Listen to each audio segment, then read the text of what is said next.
চলুন যিনি গেস্ট আছে তার সঙ্গে পরিচিত হই। ওকে, প্রথমে আপনার নামটা একটু বলেন প্লিজ। আমার নাম ডলি। ডলি, পুরো নামটা? ডলি মনি। ডলি মনি, কি নামে ডাকে সবাই? সবাই ডলি বলেই ডাকে। মনি বলে ডাকে না, মনি শুধু আমার ভালোবাসার মানুষ ডাকে। আচ্ছা ঠিক আছে। তো ডলি আপনার বয়স কত এখন? এখন 24। 24 বছর বয়স। থাকছেন কোথায়? আমি মাওনা থাকি। মাওনাতে থাকেন। আর ওটাই কি আপনার জন্ম জেলা? না, আমার দেশের বাড়ি সিরাজগঞ্জ। সিরাজগঞ্জে। তো 24 বছরের ডলি আজকে এখানে এসছে এবং ডলির কি গল্প সেটা আমরা উদ্ঘাটন করতে চাই। আমি কিছুটা জানি এবং আমার কাছে মনে হয়েছে যে এটা একটা বার্নিং ইস্যু হতে পারে রিসেন্টলি, রাইট নাও। কারণ ফেসবুকে আমরা এরকম ঘটনা অনেক দেখি, হরহামেশাই দেখি। এটা নতুন কিছু না, তবে আবারও একবার নতুন করে মনে করিয়ে দেওয়া দরকার। খুব ইম্পর্টেন্ট একটা গল্প। এবং ডলি, আপনি যেহেতু পরিণত বয়স্ক এবং আপনার যে গল্প সেই জায়গাটা থেকে আপনার ফেস বা আপনার চেহারা সামাজিক যোগাযোগ মাধ্যমে যদি আমরা দেখাই, অনেকেই সেটা নিয়ে বিরূপ মন্তব্য করতে পারে, আপনার জীবনে বিরূপ প্রতিক্রিয়া পড়তে পারে। এটা জেনেও কি আপনি রাজি আছেন যে আপনার ছবি বা আপনার ভিডিও ফেসবুকে বা ইউটিউবে গণযোগাযোগ মাধ্যমে? হ্যাঁ, আমার রবিউল ছাড়া অন্য কোনো খারাপ বলে আমার সমস্যা হয় না। মানে আপনার এতে কোনো আপত্তি নাই? না, আমার কোনো আপত্তি নেই। আচ্ছা, তারপরে আপনি সজ্ঞানে স্বেচ্ছায় অনুমতি দিচ্ছেন। ঠিক আছে, ও যেহেতু অনুমতি দিয়েছে, this is a very sensitive episode. প্রিয় শ্রোতা, ও একটা ব্যক্তির নাম নিয়েছে, কেন নিয়েছে আমরা টাচ পেলাম, আমরা শেষ পর্যন্ত গেলে হয়তো বা জানবো। কোনো কিছু গেস করবেন না, কারণ আমি সবসময় বলি যে একটা বাঁকে এসে অনুমান করার কোনো উপায় নেই আর একটা বাঁকে কি ঘটছে। তো ও অনুমতি যেহেতু দিয়েছে, আমরা ফেসবুকে আমার ইউটিউব চ্যানেলে ওনার ছবি এবং ভিডিও পাবলিশ করবো। ওকে, শুরু করি আমরা ডলি, একেবারে ছোটবেলা যেখান থেকে আপনার শুরু করার আছে। আমরা 3 বোন 1 ভাই। আমি সবার ছোট, খুব আদরের আর অনেক দুষ্ট। আপনার কাঁদতে ইচ্ছে করলে আপনি কাঁদবেন, কোনো সমস্যা নাই, লুকানোর কিছু নাই। আমি সবসময় মানুষকে বলি যারা এখানে গল্প বলতে আসেন, 2 থেকে আড়াই ঘন্টা সময় পাওয়া যায় আপনাদের সাথে। আপনার যা করতে ইচ্ছে করে, মনটাকে হালকা করার জন্য যা বলতে ইচ্ছে করে আমাকে বলেন। যখন আপনাকে চেয়ার দিব, তার মানে ইজ ইওর চেয়ার, আপনি বলতে পারেন, কোনো সমস্যা নেই। আমার বাবা 2007 সালে মারা যায়। তারপরে তখন আপনার বয়স কত? তখন আমার বয়স 8-9 বছর। আচ্ছা, তখন আমার বড় বোনের বিয়ে হয়ে যায়। এটাই কি আপনার জীবনের প্রথম দিককার মেমোরি, নাকি তারও আগেও কোনো ঘটনা আছে যেগুলো বলার মতো? এখান থেকে। আচ্ছা, কিভাবে মারা গেল বাবা? আমার বাবা অনেক টাকা ঋণ করছিল। আচ্ছা, তারপরে উনি মানে এই ঋণের চিন্তায় স্টক করে মারা যায় হঠাৎ করে। কয় ভাই বোন ছিলেন আপনারা? আমরা 3 বোন 1 ভাই। বড় বোনের শুধু বিয়ে দিয়েছিল। আচ্ছা, আমরা 2 বোন আর আমার ভাই ছিল। আচ্ছা, ভাই বিয়ে করছিল। আপনার বাবা কি করতো? আমার বাবা ব্যবসা করতো। কিসের ব্যবসা? গরুর ব্যবসা। গরুর ব্যবসা করতো। তো ওই জায়গাটা থেকে বাবা ঋণ করে স্ট্রোক করে মারা যায়। আচ্ছা, তারপর কি হলো? তারপরে অভাব আসে, ভাই ভালো কাজ করে না ঠিক মতো, আর বড় বোনের তো বিয়ে হয়েছে। পরে আমরা 2 বোন থাকি বাড়িতে, আমি অনেক ছোট। পরে আমার মেয়ে বোন ইস্কারে জব নেয়। তারপরে কিছুদিন পর আমিও জব নেওয়ার জন্য চেষ্টা করি, যেভাবে হয়তো 2 বোন চাকরি করলে বাড়ির সংসারটা একটু ভালো মতো চলবে। পরে 2009-এ আমি ঢাকাতে আসি। বাড়িতে তো অনেক অভাব থাকে। ঢাকাতে আসলে আমিও চাকরি নেই, আমার চাকরি হয় না, ছোট বলে কেউ নিতে চায় না। পরে আমার বোন বলে যে আমাদের অনেক অভাব, হাতে পায়ে ধরে আমার চাকরিটাও নিয়ে দেয়। পরে আমার বড় বোন কেউ নিয়ে আসে। পরে আমরা 3 বোন চাকরি করি, খুব ভালোভাবে দিন কাটে তখন আমাদের। পরে আমি 2013 সালে আমার পাশের গ্রামের এক খালা বলে যে ডলিকে তো একটা ছেলে পছন্দ করতেছে, তো ওর তো এখন সুন্দর হয়েছে আগের চেয়ে, তো ওকে বিয়ে দাও। পরে বাড়ি থেকে এটা বলে, আমি জানি না। পরে বাড়িতে একদিন আমাকে নিয়ে যায়, অনেকদিন পর ছুটিতে যাই। পরে ছুটিতে গেলে ওইখান থেকে এসে আমাকে ওই দিন দেখে, মানে আমার যে শাশুড়ি হবে সে আমার চুল দেখে পছন্দ করে ফেলে। পরে ওই দিন পাকা টাকা করে ফেলায় যে আমার ছেলে যদি বিয়ে করে এই মেয়েকে বিয়ে করবে। আচ্ছা, পরে উনি বাইরে থাকতো। পরে বাইরে থাকতে করে এরকম কথা মতো হইতো। পরে সবকিছু ঠিকঠাক হইলো, আমি চলে আসলাম। পরে আমি বললাম না, আমি এখন বিয়ে করব না, আমি আরো কিছুদিন চাকরি করব। পরে আমার বড় আপু প্রেম করে বিয়ে করে থাকে, এর জন্য এখন আমি সিরিয়ালে থাকি। পরে আমাকে বিয়ে দিয়েবেই। আমার মা কথা দিয়ে দেয় যে আমি যদি বেঁচে থাকি তাহলে আপনার ছেলের সাথে আমার মেয়ে বিয়ে দেবো। ছেলে দেশের বাড়িতে থাকে? হ্যাঁ, দেশের বাড়ি থাকে। পরে আমাকে বাড়িতে নিয়ে এসে ওই ছেলেদের বাড়িতে বেড়াইতে নিয়ে যায়, আমরা দেখতে যাব। পরে ওইখানে নিয়ে আমাকে কাবিন করে ফেলায়। আপনি ছেলেকে তখন দেখেন? না না, আমিও দেখিনি। ছেলেটা কোথায় আছে? দেশের বাইরে? মালয়েশিয়াতে। আচ্ছা, পরে কাবিন করে ফেলায়। পরে আমি আমাদের বাড়িতে চলে আসার পর আমি ঢাকা চলে আসি তারপরের দিন, যে তোমরা ওকে জোর করে বিয়ে দিছো কেন? পরে আমাকে ওই মারধর করে পরে বলতেছে এই বিয়ে তোমার করতে হবে। পরে ঢাকাতে আসার পর ওই ছেলে আমার ফোন নাম্বার নিয়ে আমার সাথে কথা বলতে চায়। আচ্ছা, পরে কথা বললে আমি ওকে বলি যে দেখেন আমাকে বিয়ে করেন না, আমি এখন বিয়ে করব না, আমি আরো অনেক দেরিতে বিয়ে করব। পরে বলে না, আমার বাড়ি থেকে মা পছন্দ করছে, আমি তোমাকেই বিয়ে করব। পরে 14 সালে চলে আসে। চলে আসলে পরে বিয়ে করে আমাকে নিয়ে যায়, পরে 2 মাস থাকার পরে চলে যায়। পরে আমি বলি যে আপনি চলে গেছেন এরকম করে ফ্যামিলিতে, আমরা গরিব, ওরাও মানে ধনী ছিল, তো আমাদের বাড়ি থেকে বেশি টাকা দিতে পারে নাই, 1,20,000 টাকা দিছিল। এটা বলে আমার শাশুড়ি, বলে আমার বাড়ির সাথে আমার চেহারা মেলে না, ফকিরের মতো দেখা যায়। কি বলে এটা? আমার শাশুড়ি। আচ্ছা, এরকম কথা সবসময় বলে। আর ওই বাড়িতে কিছু হারাইলে বলে যে বউ চুরি করে বাপের বাড়ি দিয়ে আইছে। তখন আপনার জামাইয়ের সঙ্গে দেখা হয়নি? আপনি না, জামাই আইছে। আচ্ছা, আসার পরে আমাকে কি তো কথা রেখেই চলে গেল আবার। না, কিন্তু আসার পরে কি কথাবার্তা হলো, কেমন লাগলো জামাইয়ের সাথে? না, আমি ওনার সাথে তখন আমার ভালো কথা সম্পর্ক হয় নাই, কারণ আমি তো ওনাকে বিয়ে করবই না। আচ্ছা, আর ওনার অনেক বয়স ছিল তখন ওনার বয়স ছিল 32 বছর। তখন আপনার বয়স কত তখন? আমার বয়স ছিল তখন মনে হয় 20 এরকম হবে। কেমন বিষয়? আবার কত সালে বিয়ে হয়েছে আপনার? 14 সালে। 14 সালে, আজকে হচ্ছে 19। ওইরকমই বলা চলে। হ্যাঁ, পরিণত বয়স তো ছিলেন মোটামুটি। আচ্ছা, কিন্তু আমি তো ওনাকে বিয়ে করবো না আমি বলছিলাম, তারপরে উনি বিয়ে করছে কেন? সেটা তো উনি দায়ী না, আমার মনে হয় আপনার মাও অনেকখানি দায়ী। হ্যাঁ, মা তো কথা দিয়ে দিয়েছে, পরে আমি তো ওনাকে না করছি। আচ্ছা, আমাকে বিয়ে করেন না, আপনি নিষেধ করলেই হবে। আচ্ছা আচ্ছা আচ্ছা। পরে উনি চলে যায় এরকম কথা বলে। পরে আমার পাশের বাড়ি কিছু ছেলেরা ছিল, মানে দেবর লাগে সম্পর্ক, ওরা যদি বাসার কাজ দিয়ে যাইতো তাহলে বলতো যে বউ ফোন দিয়ে নিয়ে এসে। বাড়ির বাইরে বের হইলে বলতো যে বউ মনে ওই ছেলের সাথে কথা হয়েছে তাই ওই বাইরে চলে গেছে। এরকম নানান কথা। আমার দেবর ছিল একটা, ও আমাকে মারধর করতো, এত ছেলেদের সাথে কিসের কথা, বাড়ির বাইরে কিসের বের হনো, মানে এরকম। পরে আমি আমার হাজবেন্ডের কাছে সবকিছু বলি। আচ্ছা, যে এরকম। কি নাম ছিল আপনার হাজবেন্ডের? আমার হাজবেন্ডের নাম জ্যোতি। জ্যোতির কাছে সবকিছু বলেন? হ্যাঁ, যে তুমি আসো, এরকম করতেছে, আমাকে বিশ্বাস করে না, তুমি থাকলে আর এরকম সন্দেহ করবে না। আর আমার যখন যেটা লাগে ওইটা তো আমি বারবার চাইতে পারি না, তুমি আমাকে মাসে মাসে টাকা পাঠাবা। বলে যে টাকা পাঠাইতে কি হবে, আমি তো খাওয়ার টাকা বাবার কাছে দিয়েই দিই, তুমি আর টাকা দিয়ে কি করবা? আচ্ছা। পরে এরকম করার পরে আমি একদিন আমার শাশুড়ির একটা কাপড় হারিয়ে গেল।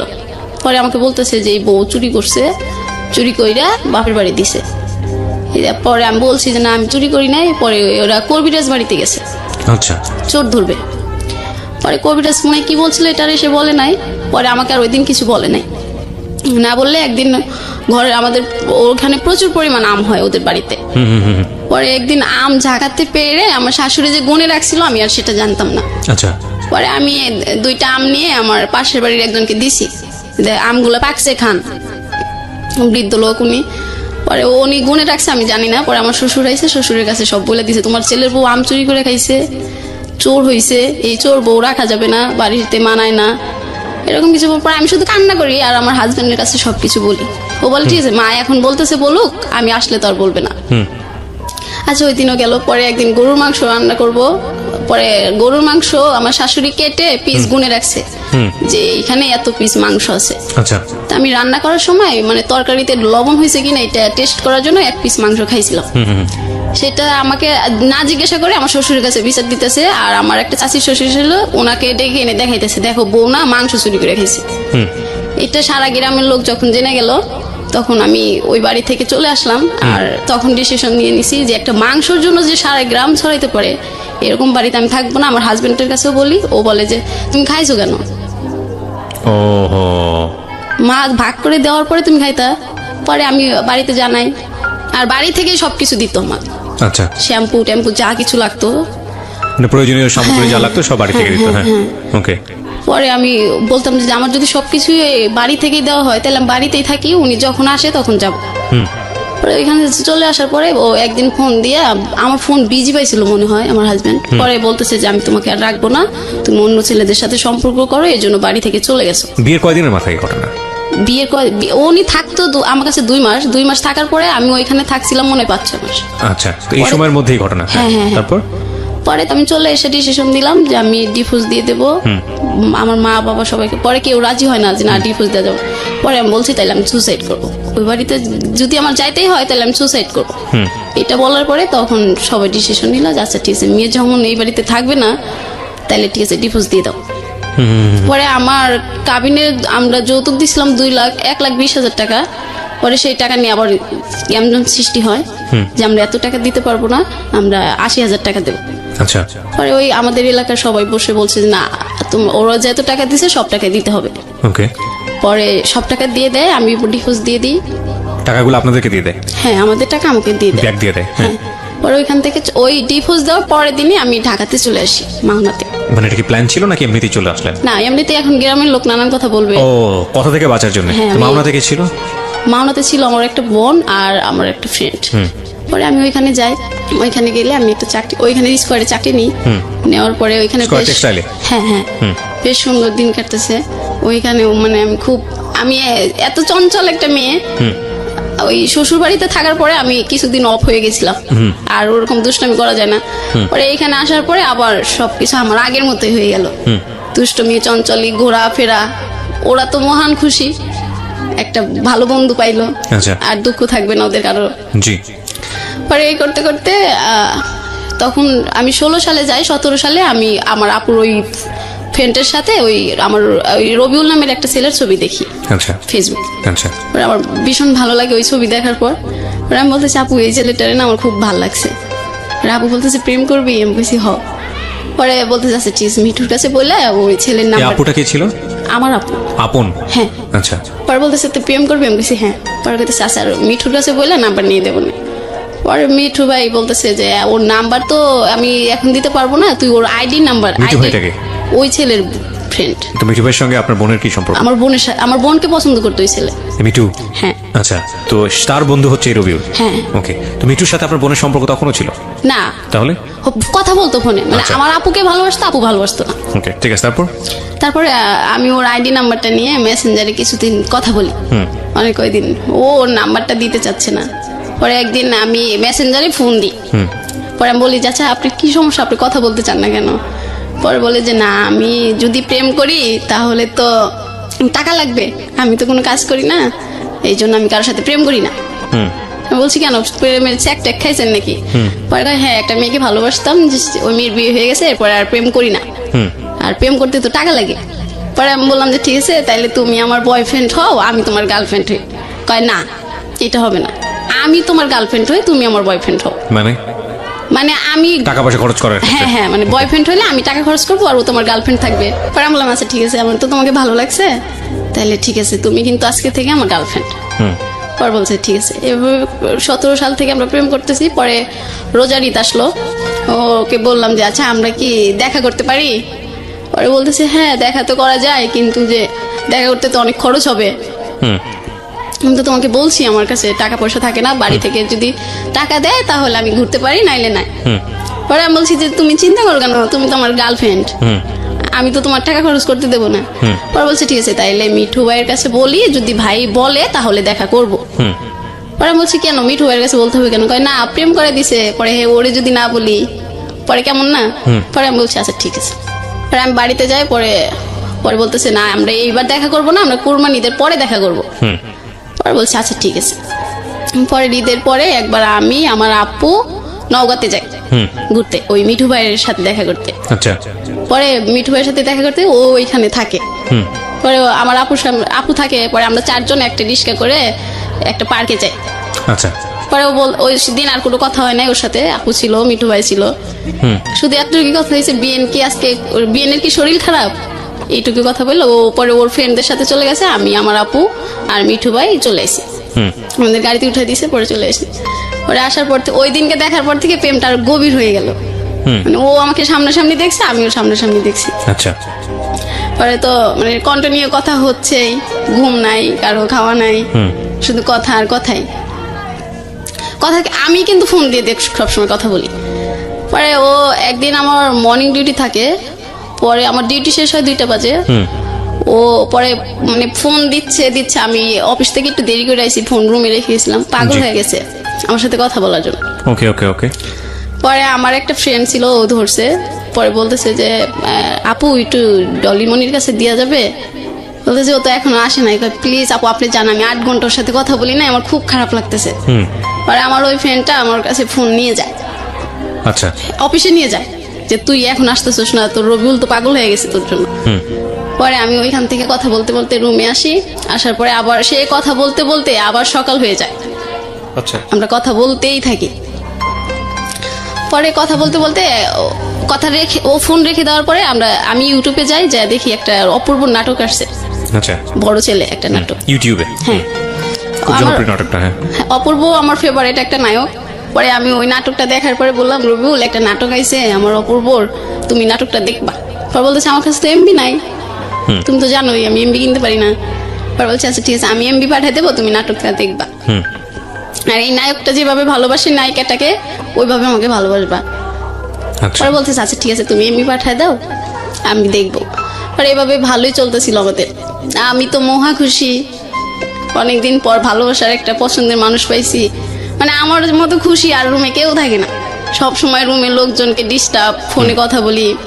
কোরবানিদ আসলেও আমরা তো কথা হয়েছিল কোরবানিতে দেখা করব। পরে দেখা করি, দেখা করলে পরে ওইখানে ওর ফ্রেন্ড আসে 3টা আর আমি আর মিঠু ভাই তো থাকে।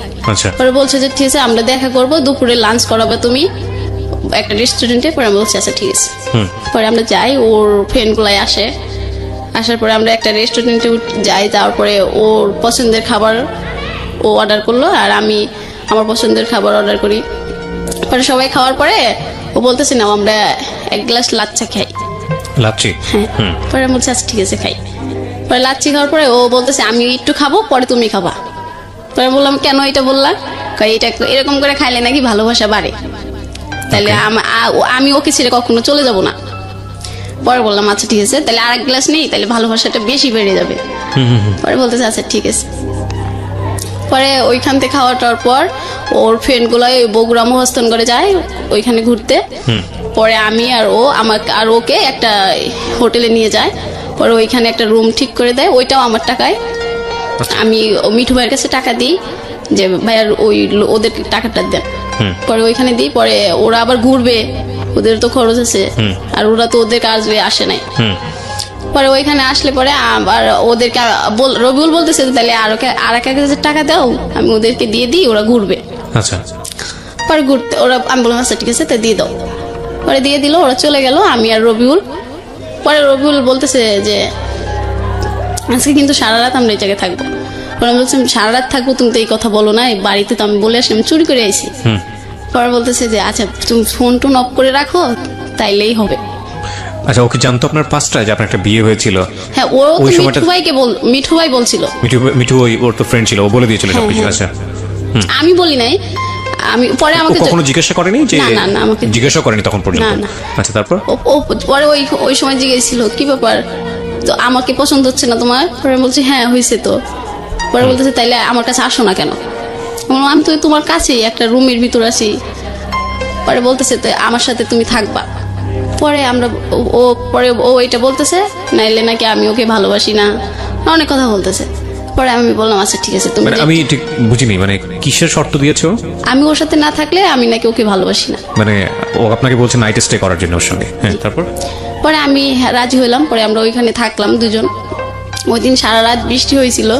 পরে ও বলছিল যে এই বৃষ্টি সাক্ষী আমাদের ভালোবাসা। পরে আমি বলছি যে এগুলো তো সবই মনে থাকবে তোমার? পরে বলতেছে হ্যাঁ সবই মনে থাকবে আমার। পরে থাকার পরে পরে আমি বলতেছি আমার কিন্তু আগে বিয়ে হয়েছিল। ও বলছেন ভাই মজা করো না তো, এখন ঘুমিয়ে পড়ো। এটা বলার পরে আমি আরেকবার বলি নেই, যেটা কিন্তু সত্যি।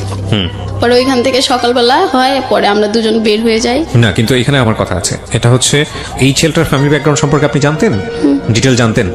আপনি যে রাতের বেলা স্টে করার যে ডিসিশনটা নিলেন, এটা তো সম্ভবত কোনো একটা হোটেলে, রাইট? হ্যাঁ, আচ্ছা। তো এরকম একটা জায়গায় আপনি তার সাথে স্টে করার ডিসিশন নিচ্ছেন, এটা তো ভালোবাসেন তাকে, ঠিক আছে, বাট নিজের জায়গাটা থেকে কোনো ধরনের কোনো কনফিউশন অ্যারাইজ করেনি? কখনো কোনো ভয় তৈরি হয়নি? বা আপনি যে কাজটা করতে যাচ্ছেন এটা তো অনৈতিক কাজ, এরকম কখনো মনে হয়নি ওই সময়? হয়েছে, কিন্তু আমাকে বলছে যে এটা যদি না করি তাইলে ও মনে করবে যে ওকে আমি ভালোবাসি। আচ্ছা, তো যে কারণে আপনাকে এই প্রুফটা দিতে হবে। তার আগে মিঠু ওকে বলেছিল যে আপনি বিবাহিত, এবং সে বিবাহিত ব্যাপারটা আপনি ওকে যখন বললেন, তারপরে সে বললো যে ফান করো না, মজা করো না, ঘুমিয়ে যাও। তার মানে আপনাদের মধ্যে এই ধরনের অনৈতিক সম্পর্ক হবার পরের ডিসকাশন এগুলো। তারপর কি হলো? তারপর সকাল হইলো, পরে আমরা দুজন ফ্রেশ হলাম, হয়ে পরে আমরা ওইখানে একটা পার্ক আছে, সকালবেলা সবাই যায় ওইখানে। ওইখানে যায় সবাই আবার ফোন দিয়ে, আবার আমরা ওর 4টা ফ্রেন্ড আবার এক হইলো। হওয়ার পরে আমরা সকালে নাস্তা করলাম।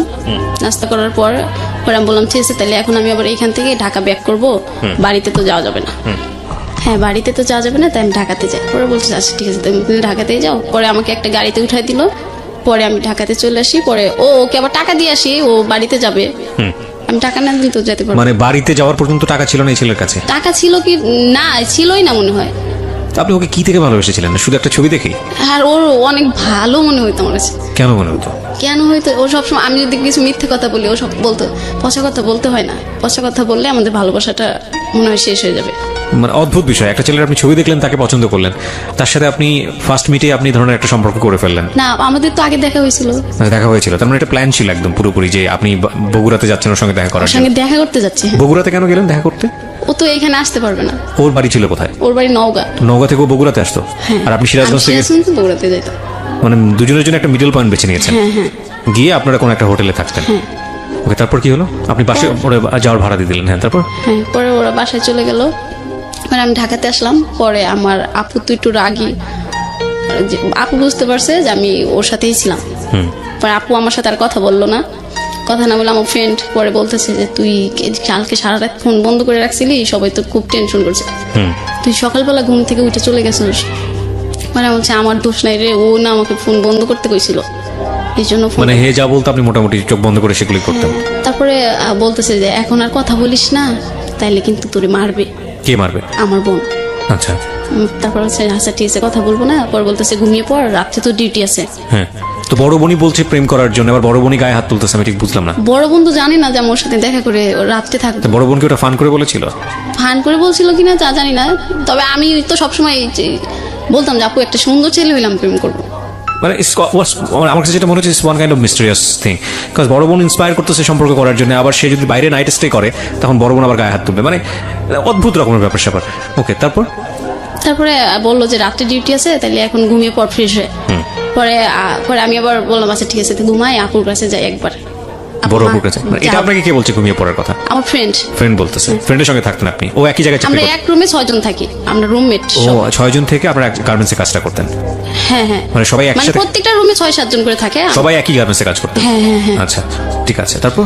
পরে আমি বলতেছি না, আপু মন খারাপ থাকলে আমার ভালো লাগে না, যাই।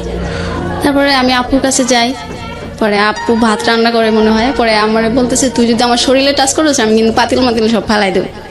পরে আমি বলতেছি আপু আচ্ছা আর কোথাও যাবো, কিন্তু ফোন অফ করবো না, যাও, তোমাদের আর টেনশন দেবো না। পরে কইতেছে এবারের মতোই শেষ তো? পরে বললাম হ্যাঁ এবারের মতোই শেষ। পরে বলতেছে আচ্ছা তাহলে যা, খাবার খায় ঘুমিয়ে পড়। পরে আপু যখন ক্ষমা করে দিল তাইলে তো আমি আরো খুশি। পরে রুমে আসলাম, রুমে এসে ঘুমাইলাম না, রবিউলের সাথে আবার কথা বললাম। পরে ও বলতেছে কেউ কিছু বলছে? বলছি যে হ্যাঁ আপু একটু রাগ করছিল, এখন আপুর রাগটা কমছে। পরে বলতেছে ঠিক আছে তাইলে তুমি এখন ঘুমাও, তোমার তো রাত্রে অফিস আছে, আমিও ঘুমিয়ে পড়বো। পরে বললাম আচ্ছা ঠিক আছে তাইলে ঘুমাও। পরে ও আবার রাত্রে কথা বলতে পারতো না, ওর ফ্যামিলি পাশের রুমে ওর মা থাকতো, খুব চুরি করে কথা বলতে হতো। পরে আমি সকালবেলা আবার অফিস থেকে আসলাম, অফিস থেকে আসার পর আবার কথা শুরু করে দিলাম। মানে এইভাবে কথা বলতে বলতে দেখা যেত যে আমার বেতনের টাকা পুরো শেষ হয়ে যেত। আচ্ছা, তারপর আপনি কথা বলেই যাচ্ছেন? তারপর আমি আমার ফ্রেন্ডের কাছে বলতাম যে দেখ এই মাসে কিন্তু আমার টাকা শর্ট পড়ে যাবে, তুই কিন্তু টাকা দিবি। পরে ও বলতেছে ঠিক আছে তুই কথা বলগা যা। পরে বাড়িতে টাকা দিতে পারতাম না, মা বলতো কি ব্যাপার, আমার মেয়ে তো এরকম না, আর যাই কিছু করুক আমার মেয়ে তো আমাকে টাকা পাঠায় প্রতি মাসের 1 তারিখ হইলে। আচ্ছা, এখন টাকা পাঠাও না কেন? পরে বলতেছি মা এখন না একটু সমস্যা হয়েছে, আমার খালি মজা খাইতে ইচ্ছা করে, আমি দোকানে অনেক টাকা ঋণ করে ফেলাই, এই জন্য আমি টাকা দিতে পারতেছি না। আচ্ছা ঠিক আছে মা, সামনের মাস থেকে আমি তোমাকে দিয়ে দেবো, যাও। মিথ্যা কথা বলতেন? হ্যাঁ। পরে মিথ্যে কথা বললাম, মা পরে মনে করলো যে এইটাই মনে হয় ঠিক, আমার মেয়ে তো মিথ্যে কথা বলে না, কিন্তু মা তো আর জানে না আমি প্রেমে পড়ছি। পরে আবার রবিউল আমাকে ফোন দিয়ে বললো যে তুমি কি আমার সাথে আবার দেখা করতে পারবা? পরে বলছি যে এখন সেদিনকে তোমার সাথে দেখা করে আসলাম, আবার এখন যাব, আমার কাছে তো এখন আর স্যালারি তো হয়ে গেছে, সেই 1 তারিখে হবে, আর কিছুদিন পরে দেখা করি, তাহলে হাতে বেশি টাকা হবে, তখন দেখা করে আসবো, আর তোমার পছন্দের খাবারগুলো কিনে নিয়ে যেতে পারবো। পরে বলতেছে না আমার পছন্দের খাবার কিনতে হবে না, তুমি আসলে। পরে আমি বলছি না তুমি ওই দিনকে আমাকে বলছো তোমার কালো আঙ্গুর পছন্দ, আমি এবারে গেলে পরে অনেকগুলো আঙ্গুর কিনে দিয়ে আসবো, তুমি বাড়িতে নিয়ে খাবা। পরে বলতেছে তুমি আসবা কি আসবা না, আমি তোমার কাছে আঙ্গুর চাইছি? পরে আমি বলছি আচ্ছা ঠিক আছে আসবো। পরে বলতেছে তোমার অমুক দিন এই টাইমে চলে আসতে হবে। মানে তখন কমেন্ট করছে আসলে? হ্যাঁ। পরে আমি বললাম যে আচ্ছা ঠিক আছে। পরে আমি আমাদের এলাকায় যাই, যাওয়ার পরে আমার এক কাকি থাকে, ওর কাছ থেকে আমি লাভের উপর টাকা নিই, মানে সুদে টাকা নেন? হ্যাঁ, সুদে টাকা নেন বয়ফ্রেন্ডের সঙ্গে দেখা করার জন্য। আমার তো তখন স্যালারি তো 30 তারিখ 31 তারিখে হবে। জীবনে কত স্টোরি আমাকে শুনতে হবে। ওকে ফাইন, বলেন তারপর। পরে আমি তো চাচিরে বলি যে চাচি আমার তো টাকার দরকার। পরে বলতেছি টাকা দিয়ে তুই কি করবি, তোর তো কদিন পর বেতন হবেই। পরে বলতেছি না, বেতনের এবার ব্যাংকে কি যেন হয়েছে মনে হয় নেটের সমস্যা হবে। কয় কি জানি, আমার ছেলে তো উঠায় ব্যাংকে, তো কোনো নেটের সমস্যা হয় না, তোর খালি সমস্যা হয়। পরে বললাম তুমি দিবা 6000 টাকা? পরে বলতেছেন যা নিয়ে যা। আপনার স্যালারি কত ছিল এই সময়? আমি যখন রবিউলের সাথে সম্পর্ক করতাম তখন আপনি ঋণ নিতেছেন? হ্যাঁ, তখন আমার স্যালারি ছিল 7000 টাকা। আপনি 6000 টাকা ঋণ নিলেন? 6000 টাকা নিলাম, মাসে 1 তারিখ হইলে আবার 6000 টাকা লাভ দিতে হবে, আবার ওই 600 টাকা লাভ দিতে হবে, আর 6000 টাকা ফেরত দিতে হবে। আপনার চিন্তাও হয়নি যে মাস কিভাবে চলবে? আমি তো খুব খুশি রবিউলের সাথে দেখা হবে। ও যে খুশি খুশি মন নিয়ে বলছে না, এটা আপনাদের একটু দেখা উচিত ওকে, যে মানুষ কি হতে পারে মানে প্রেমে পড়লে। এটাকে প্রেম বলবো না কি বলে এটাকে আমি ঠিক জানি না। যাই হোক, আমার বলার জায়গাটা অনেক পরে আসবে। তবে আপনারা যদি ভিডিওটা দেখতে চান, আপনারা আমার পার্সোনাল ইউটিউব চ্যানেল আছে, সেখানে আসবেন www.youtube.com/RJKebriafm RJKEBRIAFM গিয়ে চ্যানেলটিতে আপনি সাবস্ক্রাইব করবেন। ওনার ভিডিও আমি দিয়ে দিয়েছি। ওকে বলেন তারপর। পরে আমি টাকা নিয়ে ওইখান থেকে আবার আমার ভাইয়ের মেয়ের সাথে দেখা হয়। পরে বলতেছে তুমি বাড়িতে না, যে এখানে কি করতেছো, যারাও দাদির কাছে গোয়াদি তুমি বাড়িতে আইসো। বলতেছি ও কি, তোমাকে আমি টাকা দেবো, কিন্তু মার কাছে বললো না আমি বাড়িতে আইসি। পরে কইতেছে তাহলে ঘরের বাড়িতে আসো। পরে আমি বাড়িতে যাই, শুধু 1 গ্লাস পানি খাই আবার চলে আসে, যে মা আসলে তো আমাকে আর যেতে দেবে না, মা না আসার আগে আমার পলাইতে হবে। মা নানির বাড়ি ছিল। পরে আমি ওইখান থেকে টাকা 6000 নিয়ে চলে আসি। আবার সিরাজগঞ্জ আসি ওইখান থেকে বগুড়াতে যাওয়ার জন্য। পরে ওর জন্য অনেক কিছু কিনি, আপেল কিনি, কালো আঙ্গুর গুলো কিনি, তারপর কমলা থাকে। পরে ও সিগারেট খাইতো না, সেন্টার ফুড খাইতো, আমি ওগুলা কিনে নিই অনেকগুলো। পরে ও টক খাইতে পছন্দ করে, আমি ওই বার্মির আচার গুলো থাকে ওগুলা অনেকগুলো কিনে নিয়ে যাই। আমি সিরাজগঞ্জ থেকে কিনি, কারণ ওর সামনে গেলে যদি না কিনতে দেয়, এই জন্য আমি ওইখান থেকে কিনে নিয়ে যাই। পরে ও আমার জন্য ওইখানে দাঁড়া থাকে, আবার সেই মিঠু ভাইকে নিয়ে আসে। পরে আমার বলতেছে যে চলো আমরা আজকে 3 জন একসাথে ঘুরবো একটা রিস্কে। পরে আমি বললাম আচ্ছা ঠিক আছে চলো। পরে এগুলা দেখে মিঠু ভাই বলতেছে তুই কি প্রেমে পড়ছোস না কি করছোস? আমি কই কেন? কই তুই তো দেখতেছোস এখন সবকিছু ওকে দিয়ে দিবি। আমি বলছি না, ওকে সবকিছু চাই নাকি যে ওকে সবকিছু দিয়ে দেবো? পরে কইতেছে আচ্ছা দে, এগুলা আমি নিয়ে ঘুরি আর খাই, তুই ওর সাথে প্রেম কর। পরে আমি বলছি ঠিক আছে তাহলে আপনি যান। পরে একটা রিস্কায় আমরা দুজন যাই, আবার ওই হোটেলটার কাছে যাই। পরে আমি বলতেছি কি ব্যাপারে, এটা তো সেই আগের বাড়াইছিলাম, এইটা না? কয় হ্যাঁ এইটাই। টাকা দাও তো 1500। পরে আমি বলছি টাকা কি করবা? কয় দাও, তুমি এখানে দাঁড়া থাকো, 1 লিটারের একটা পানির বোতল নাও। পরে আমি ওকে টাকা দিই, ও দাদারে ফোন দেয়, কি বলে তা তো আমি জানি না, মানে জিজ্ঞাসা করছিল যে এখানে কেমনে কি বলবো আমি হোটেল আলাক। পরে ও রুম টুম ঠিক করে আমাকে বলতেছে আচ্ছা ঠিক আছে আসো। আমি কই আমার উপরে একটা ফ্রেন্ড আছে, ও তোমাকে দেখবে। আমি বলছি তুমি তো সবসময় বলো, ও আমাকে সবসময় বলতো আমি নাকি কাক পাখি, কালো তো এই জন্য। তুমি সবসময় আমাকে কাক পাখি বলো, ওইটা বলে দাও যে আমার কাক পাখি আইছে। পরে না কয় তুমি তো এখন একটু কোকিলের মতো সুন্দর হইতেছো, এই জন্য দেখতে চাইছে। পরে আমি যাই, গেলে পরে ওর ফ্রেন্ড দেখে ওই রুম, ফ্রেন্ড না ওইখানকারই একটা লোক বিছনা টিছনা ঠিক করে দেয় ওইখানে। ওই পরে বলতেছে আমার ফ্রেন্ডকে 200 টাকা দিয়ে দাও তো। আমি কই কেন? পরে কইতেছে যে ও কিছু কিনে নিয়ে আসুক, খাবার টাবার। পরে আমি বলছি আচ্ছা ঠিক আছে, আসলে ওইটা খাবার কেনার না, মানে ওই ছেলেটা ওই বিছনা ঠিক করে দিছে, এর জন্য ওনাকে দিতে হবে। আমি তখন বুঝতে পারলাম, ও যখন পরে আর ফ্রেন্ড খাবার নিয়ে আসলো না তখন বুঝতে পারি। পরে ও বলতেছে যে আসো এখন আজকে আমরা সারা রাত থাকবো। আমি বলছি না, তুমি তোমাকে এটা বলো নাই, তুমি আমাকে মিথ্যে কথা বলে নিয়ে এসো কেন? আমি তোমাকে ভালোবাসি বেশি, যখন যেটা বলো বিশ্বাস করি এর জন্য। কহে না তুমি বিশ্বাস করো সেটা তো আমি জানি। আচ্ছা ঠিক আছে আজকে সারা রাত থাকতে হবে না, আমরা আজকে 2 ঘন্টা থাকলেই হবে। ওরা বলছে তুমি অসুস্থ, তারপরে দেখা করতে চাইছো, আমি এর জন্য আইছি, তুমি অসুস্থ দেখতে আইছি। বলতেছে না ওইটা মিথ্যে কথা বলছি, আমার অসুখ না। পরে আমি বলছি আচ্ছা ঠিক আছে আজকের থাকাই কিন্তু তোমার সাথে আমার শেষ থাকা। পরে বলতেছে তুমি এই কথা বললে কেন? পরে ও এমন অভিনয় করতেছে, মানে ও আমাকে এত ভালোবাসে যা আমি মানে আমাকে আমার ফ্যামিলির কেউ এত ভালোবাসে না। পরে আমার স্কাপে পিন ছিল, ওইটা দিয়ে ও হাত কাটতে শুরু করতেছে যে তুমি যদি আমার সাথে না থাকো তাহলে কিন্তু আমি দেখো তোমার সামনে কি করি। পরে এটা দেখার পরে আমি বলছি আচ্ছা ঠিক আছে এরকম করো না, কিন্তু আজকের থাকাই কিন্তু তোমার সাথে আমার শেষ থাকা, আর কখনো বলবা না আসলে দেখা করব, কিন্তু আমরা এই ধরনের সম্পর্ক করবো না। পরে বলতেছে আচ্ছা ঠিক আছে। পরে ওইখানে থাকলাম, থাকার পরে ওইখানে মনে 3-4 ঘন্টা থাকলাম। পরে মা আমাকে ফোন দিল যে কি ব্যাপার, তুমি নাকি বাড়িতেই ছিলা, কই গেছো? পরে আমি বলছি আমার একটা ফ্রেন্ডের বাসায় এসি, একটু দরকারে আমি আসতেছি। পরে ও বলতেছে ফোন অফ করতে বলছি না। আমি না, আজকে ফোন অফ করবো না, আমি বাড়িতে চলে যাব, আজকে থাকবো না। পরে এটা বলার পরে বলতেছে যাও, এই যে তুমি যে চলে যাচ্ছ, এটা যাওয়ার পরে 10 বার ভাববা। পরে আমি বলছি আচ্ছা ঠিক আছে, ভাববো, তুমি আমাকে গাড়িতে উঠাই দাও। পরে পরে ওইখান থেকে নামার পরে ও বলতেছে জানো আমার না অনেক ডাব খাইতে ইচ্ছা করতেছে। পরে বলছি তো খাও, কয় টাকা দাও। পরে আমি কই ও তোমার কাছে তো টাকা নেই। পরে 2টা ডাব কিনি, ওই মিঠু ভাইয়ের দিয়ে একটা, ও খায় একটা। ও আমাকে বলে না যে তুমি খাবা। ওর বাড়ি কোথায় যেন ছিল? বাড়ি নওগাঁ। পুরো নওগাঁর দুর্নাম হয়ে যাচ্ছে আজকে, আমি সরি টু সে। ওকে। পরে আমি ওইখান থেকে গাড়িতে উঠি। পরে ও বলতেছে যে চলে যাচ্ছ? আমাকে হ্যাঁ। পরে বলতেছে চলে যাওয়ার আগে কি যেন দেও, তুমি ওইটা দিবা না? পরে বলছে ও হো সরি, আচ্ছা ঠিক আছে, তাহলে কয় টাকা দেবো? পরে বলতেছে আচ্ছা 100 টাকা দাও, তাই ট্রেনে যাবো আজকে, ট্রেনে বেশি টাকা লাগবে না। পরে বলছে আচ্ছা ঠিক আছে নাও। পরে বলতেছে তুমি যাই ফোন দিও, আমার ফোনে কিন্তু টাকা নেই। পরে আমি বলছি আচ্ছা ঠিক আছে, আমি বাড়িতে যাই, যদি আমি দোকান খোলা পাই তাহলে আমার ফোনেও লোড দেবো, তোমাকেও লোড দিয়ে দেবো। পরে বলছে আচ্ছা ঠিক আছে যাও। পরে ওইখান থেকে আসার পরে বাড়িতে আসলাম, মা তো সেই রকম মানে বকা রেডি করে বসে আছে, মানে আমি আসা মাত্রই শুরু করবে। পরে আমি একটা বাড়িতে আসতে আসতে আমার ওই দিনকার রাত 9টা-10টা বেজে যায়। পরে পাশের বাড়ির একটা দাদিকে নিয়ে ঘরের ভিতর ঢুকি, আচ্ছা, যে দাদি থাকলে আর মা বকবেন। পরে আমি নিয়ে গেলাম দাদিকে। পরে বলতেছে যে কই গেছিলি? পরে বলছি যে আমার একটা ফ্রেন্ডের বাসায়। পরে বলতেছে আর কোনোদিন যাবি, এত রাত পর্যন্ত থাকবি? পরে বলছি না, এই একটা কাজ ছিল তো এর জন্য, আর তো থাকবো না। পরে মা বলতেছে ঠিক আছে খায় দেয়, ঘুমিয়ে পড়ার, কালকে বাড়ির বাইরে বের হবি না। পরে আমি বলছি আচ্ছা ঠিক আছে। পরে তো ওই রুমে শুয়ে থেকে ওর সাথে কথা বলতেছি, মা তো বুঝতে পারছে যে ফোনে কথা বলি। পরে বলতেছে কি ব্যাপার, এত রাতে কার সাথে কথা বলা হয়? পরে আমার ভাইয়ের মেয়ে ছোটটা, ও বলতেছে দাদি তোমার মেয়ে না প্রেম করে জানো? প্রেম করে মানে? ওই যে খালি রবিউল করে। এই রবিউল আঙ্কেলটা যে কেডা দাদি, এইটা তো আমি বুঝতে পারলাম না। ওকে। পরে মা একদিন কইতেছে দেখি তো রবিউল কোন রাজপুত্র যে তুই তার জন্য সবকিছু করে ফেলতেছস।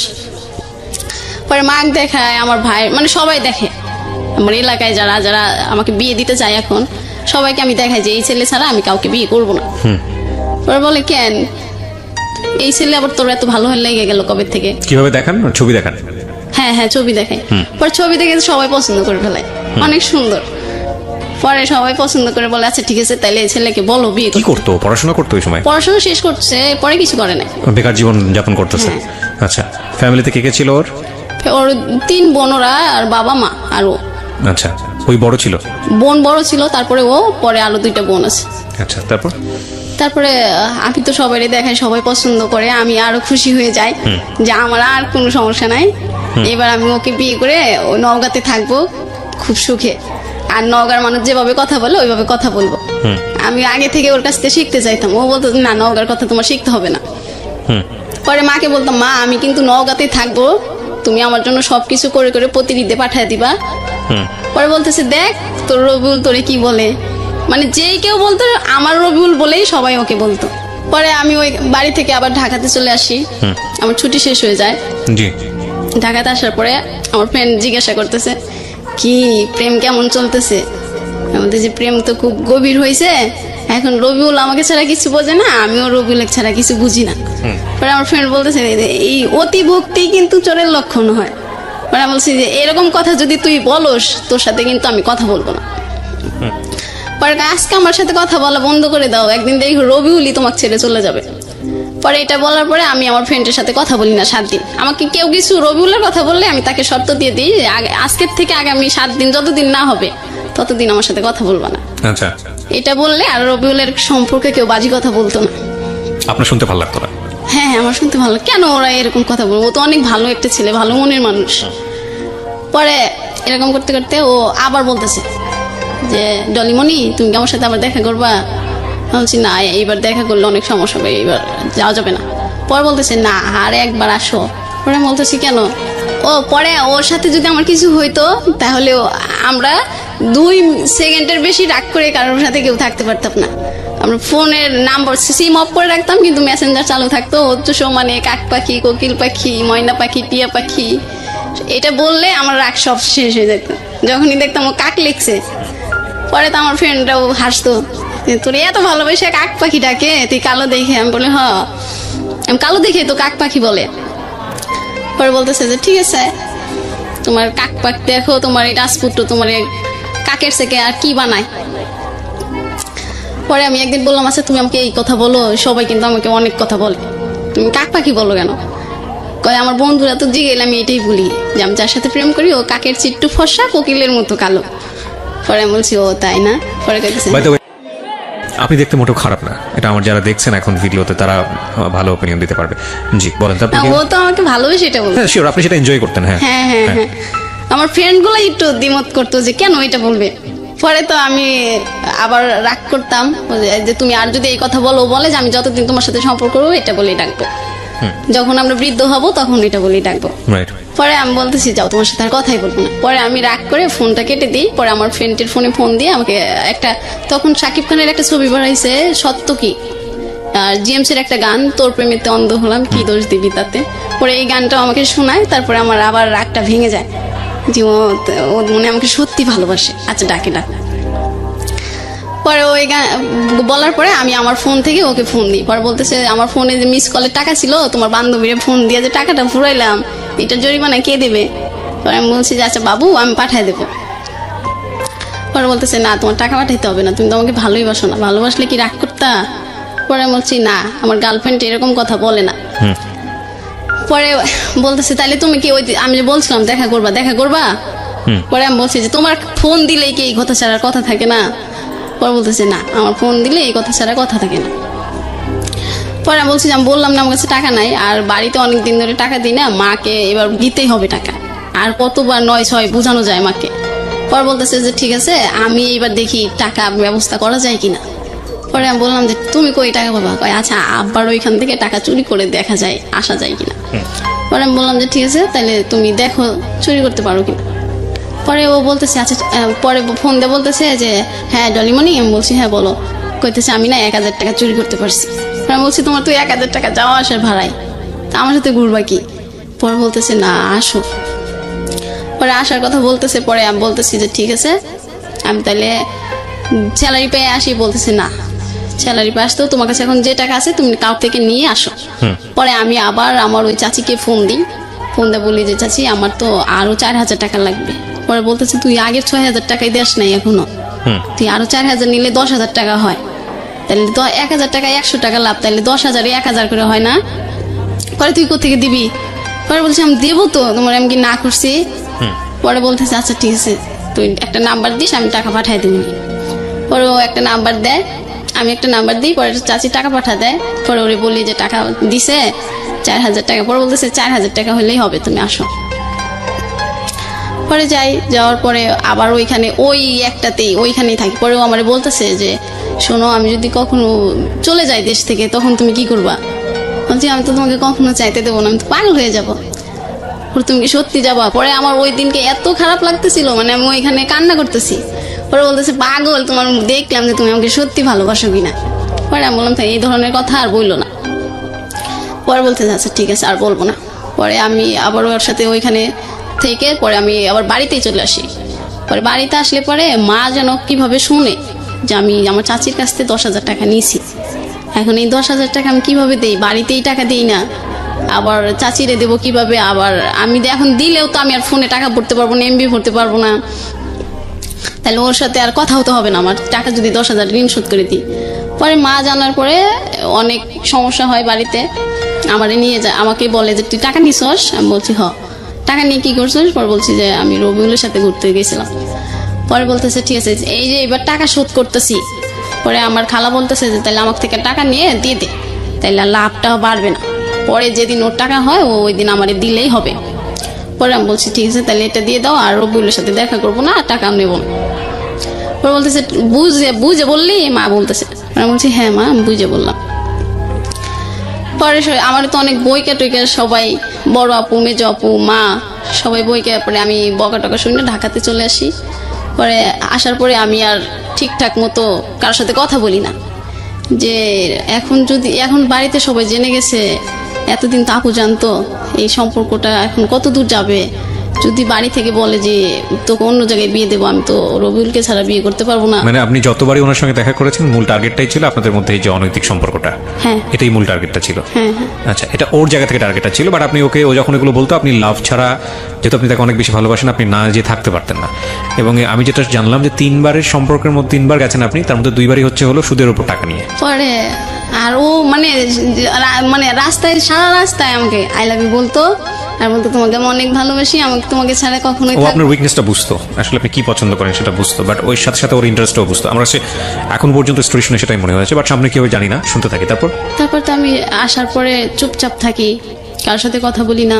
আর আমার জন্য কেন ভালো লাগে না কোনো কিছুতে, অফিস যেতেও ভালো লাগে না, কারোর সাথে কথা বলতে ভালো লাগে না, খাবার খেতেও ভালো লাগে না, কেমন যেন লাগে। পরে আমি আমার ফ্রেন্ড বলতেছে কি ব্যাপার, যে মানুষটা সারাক্ষণ রুমে সবাই মাথায় করে রাখতো, তুই এখন কথা বলিস না কেন? পরে আমি বলতাম যে আমার ভালো কথা শুনলেও ভালো লাগে না, তুই এখান থেকে যা, তোর কাজ থাকলে তুই কাজ কর, আমার ডিস্টার্ব করিস না। পর বলতেছে আচ্ছা ঠিক আছে, তোর হাতের রান্না তো মজা, তুই খালি সবজিটা রান্না করে দিবি, আর কিছু করতে হবে না। আমি সবসময় রান্না করতাম, তরকারি রান্না না করলে ওরা কেউ খাইতো না। বলতাম যে না, এখন আমি রান্নাও করতে পারবো না। পরে ও বলতো যে তাইলে তুই তো শুধু মাছ ভর্তাটা করে দিলেই হবে, আমার ফ্রেন্ড বলতেছে, আর কিছু করতে হবে না। পরে আমি বলছি, আমি বলছি না কিছু করতে পারবো না। পরে ওরা বুঝতে পারে যে আসলে কি সমস্যা হয়েছে। পরে আমারে আর কিছু বলে না, যেহেতু আমি ওদের সাথে কথা বলতে চাই না। ওরা কি কি বলে আমারে দেখে, আমি আর এইগুলা তাল দিই না। রবিউল ফোন দেয় খুব কম এখন। পরে আমি বলতেছি কি ব্যাপার, তুমি সারাদিন ফোন দিয়ে পাগল হয়ে যাইতে, আমার ফ্রেন্ডদেরকে ফোন দিতাম মেসেঞ্জারে সারাক্ষণ, জান ময়না পাখি পাগল করে ফেলাইতে, এখন ফোন খুব কম দাও কেন? পরে বলতেছি একটু টেনশনে আছি, একটা সমস্যার মধ্যে আছি। পরে আমি বলছি কি হয়েছে? কয় আছে একটা সমস্যা আছে। পরে আমি বলছি বলা যাবে না, বলতেছে না। পরে আমি ওই মিঠু ভাইয়ের কাছে ফোন দিয়ে, আচ্ছা ভাইয়া ওর কি হয়েছে, ও কেন যেন এরকম করতেছে কেন, মানে কথা খুব কম বলতেছে, কি সমস্যা হয়েছে, ওর কি টাকা পয়সার কোনো সমস্যা? পরে ভাইয়া বলতেছে টাকা সমস্যা হলে তুই দিবি? পরে আমি বলতেছি হ্যাঁ, ওর যদি টাকা সমস্যা আমাকে বললেই তো আমি দিই, তো বলতেছে না কেন? পরে কইতেছে যে তাহলে তুই ঠিক আছে, তুই ব্যাংক থেকে তোর যত টাকা আছে সব উঠায় ওরে দে, তাইলে তো ও খুশি থাকে, তুইও খুশি থাকিস। মানে ও সবাই জানতো যে রবিউল যদি খুশি থাকে তাহলে আমি খুশি থাকি, রবিউলের যদি মন খারাপ থাকে তাহলে আমারও মন খারাপ থাকবে। তারপরে কি বের করা গেল, কারণটা কি ছিল মন খারাপ? কারণটা ও পরে আমাকে দাদা বলতেছে যে রবিউল শুনলাম ও নাকি বিদেশ যাবে, হয়তো এটা নিয়ে বাড়িতে কোনো সমস্যা। পরে ও বলতেছে যে আমি পরে বল তুমি কি বিদেশ যাবা? পরে বলতেছে না, আমার বিদেশ ভালো লাগে না, আর আমি তোমাকে ছাড়াও থাকতে পারবো না। বলছি তাহলে তুমি এইসব কথা ওঠে কেন বাড়িতে? পরেও বলতেছে যে বাড়ির সবাই বলতেছে আমাকে বিদেশ পাঠাবে। পরে আমি বলতেছি বাড়ির সবাই, তুমি বাড়ির যেই টাকা দিয়ে বিদেশ যাবা ওই টাকা দিয়ে আর আমার থেকে টাকা নিয়ে তুমি দেশে একটা ব্যবসা করো। পরে তুমি আমাকে বিয়ে করবা, আমি এখানে থাকবো, তুমি বাড়িতে ব্যবসা করে পরে ওই ছোট 2 বোনকে বিয়ে দিয়ে দিবা। ওরা বিয়ে দিয়ে হলে পরে আমি তোমাদের বাড়িতে যাব, তাহলে তো কোনো সমস্যা থাকে না, তোমার বিদেশও যাওয়া লাগে না। পরে বলে না পাগল, এটা বাড়ি থেকে যদি আমি ব্যবসা করতে চাই তাহলে টাকা দেবে না, আর বিদেশ গেলে তাহলে টাকা দেবে। পরে আমি বলছি না, তোমার বিদেশ যাইতে হবে না। আমি ওকে সবসময় বলতাম যে তুমি দেশে থাকো, বাড়ি থেকে যে টাকা দেয় আর বাদ বাকি টাকা আমি দেবো, দিয়ে তুমি ব্যবসা করবা, তারপরে তোমার বন্ধুটার বিয়ে দিবা, তারপরে আমাকে বাড়িতে নিবা, তারপরে আমরা দুজনে একসাথে বৃদ্ধ হব। পরে বলতো যে দেখি বাড়িতে কি বলে। পরে বাড়িতে আমি বললাম যে ঠিক আছে, তাহলে তুমি একদিন আমার সাথে ঝুমাইয়ার কথা বলাই দিও, ওর ছোট বোন। ওর ছোট বোনকে বলছিল যে আমি এরকম একটা মেয়ের সাথে কথা বলি, তো ওই মেয়েটা তোর সাথে কথা বলতে চায়। মানে আমি ঝুমাইয়াকে বলতাম যে তোমার ভাইয়াকে বিদেশ যেতে দিও না, ও যদি বিদেশ চলে যায়, আমি শুনতাম যে বিদেশ গেলে তো অনেক টাকা কামাই করে, তাই মানুষকে ভুলে যায়, তাহলে তো আমাকে ভুলে যাবে, আর ও ভুলে গেলে আমি ওকে ছাড়া থাকতে পারবো না। পরে ওই দিনকে ফোন দেয়, পরে আমি ঘুমিয়েছিলাম, পরে আর ফোন ধরতে পারি নাই। পরে আবার আমি ঘুম থেকে উঠে ফোন দিই, পরে বলতেছে সুমাইয়া তোমার সাথে কথা বলতে চাইলো, তুমি তখন ফোন রিসিভ করো নাই কেন? বলছি আমি ঘুমিয়ে গেছি, তাহলে এখন দাও। কয় না, আমি তো সুযোগ সবসময় সবাইকে দিই না। পরে আমি বলছি তার মানে কি তোমার বিদেশ যাওয়ার ইচ্ছা আছে না? কয় হ, বিদেশ গেলেই তো অনেক টাকা কামাই করা যাবে, আর তারপরে আমরা দুজন সুখে থাকতে পারবো বেশি। পরে বলছি না, আমার বিদেশ যেয়ে সুখে থাকতে হবে না, আমরা দেশে থেকেই সুখে থাকবো। আমি বাড়ি থেকে বলবো, আর বাড়িতে তো সবাই তোমাকে পছন্দ করে, তুমি অনেক সুন্দর, আমিও পছন্দ করি, আর আমাদের বাড়িতে তো সমস্যা নাই, তোমার বাড়িতে সমস্যা হলে তুমি ওটা বলবা বুঝাইয়া। পরে বলছে যে না, আর কোনো কথাই হবে না, আমি দেশের বাইরেই চলে যাব। পরে আমি বলতেছি যে না না তুমি বাইরে যেও না, আমি তোমার পায়ে ধরি, আমি তোমাকে ছাড়া থাকতে পারবো, মানে তোমার একদিন কথা না শুনলে আমি থাকতে পারবো না। আমি এরকম মানে ওর ভালোবাসা ভিক্ষাও চাচ্ছি যে তুমি আমাকে শুধু তোমার ভালোবাসা ভিক্ষে দাও, আর আমি তোমার বাড়িতে কাজের মানুষ হয়ে থাকবো, কিন্তু তাও তুমি ছেড়ে যেও না, আর তুমি বিদেশ গেলে আমার সাথে আর যোগাযোগ করবা না। পরে বলতেছে যে আচ্ছা দেখি। আর পরে বলতেছে যে একদিন আমি তোমার সাথে সারা রাত কথা বলবো। পরে আমি বলছি যে আচ্ছা ঠিক আছে তাইলে আমি ও বলতেছে যে আমার ফোনে কিন্তু টাকা নাই। পরে আমি ওই দিনকে আমার ফোনে মিনিট ভরে রাখি, 100 টাকায় 300 মিনিট দিত তখন। পরে আমি মিনিট ভরে ওর ফোনের অপেক্ষায় থাকি, ও কখন একটা মিস কল দেবে আমি ফোন দেবো। ওই দিন আমি অফিসেও জানি, আমার রাতের ডিউটি ছিল মনে হয়। আমি অফিস বাদ দিয়ে ওর ফোনের অপেক্ষায় থাকি, ওর তার খবর নাই। পরে আমি পরের দিন সকালে ফোন দিয়ে বলতেছি আমি তো সারা রাত পিকনিক খাইছি, এই জন্য আর তোমাকে ফোন দিতে পারি না। পরে আমি বলছি আচ্ছা ঠিক আছে আমি বুঝতে পারছি, কোনো সমস্যা না হলে তুমি এরকম করতে না। পরে বলতেছে তো তুমি তো বুঝতে পারছো। পরে একদিন আমার জন্য কেমন লাগতেছে, দুপুরবেলা শুয়ে আছি, পরে আমার আপু যেন কি রান্না করে নিয়েছিল, পরে ওইটা সুখে আমার বমি চলে আসছিল।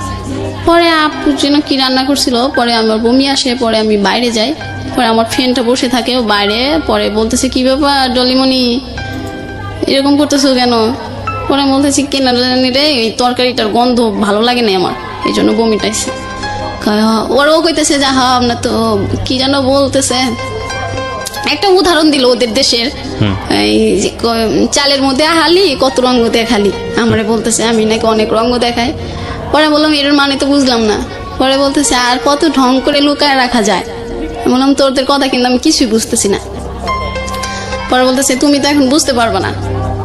আমি এখন বুঝতে পারবো না মানে, তাই যা তুই আরো 7 দিন আমার সাথে কথা বলবি না, তুই খালি উল্টা পাল্টা কথা বলস। হ্যাঁ এখন রবিউলের কথা বললেই তো তোমার শরীরে আগুন জ্বলে যায়। পরে বলছি জানোই তো রবিউলের কথা খারাপ কিছু বললে আমার খারাপ লাগে, তাই বলো কেন?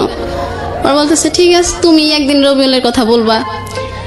পরে আমি আবার একদিন অফিসে যাই, আমি যেন কেমন হয়ে গেছি। পরে আমার মেডিকেলে আনছে, মেডিকেলে এনে বলছে যে তোমার তো শরীর দুর্বল, খাওয়া লাগবে ঠিক মতো, না খাইলে তুমি অসুস্থ হয়ে যাবা, ঠিক মতো খাবা। পরে আমি অফিস থেকে ওই দিনকে ছুটি দিয়ে দেয় আমাকে।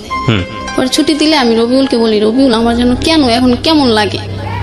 পরে রবিউল বলতেছে কেন কেমন লাগে, মনের ভিতর খারাপ লাগে নাকি? পরে বলছি না আমার শরীরটাই যেন কেমন লাগে। পরে বলতেছে ও এরকম একটু হয়, গরম তো, গরমে সবার শরীরটা কেন যেন কিরকম যেন হয়ে যায়। পরে বলছি না বোকা গরম কই, রুমে তো সবসময় ফ্যান চলে।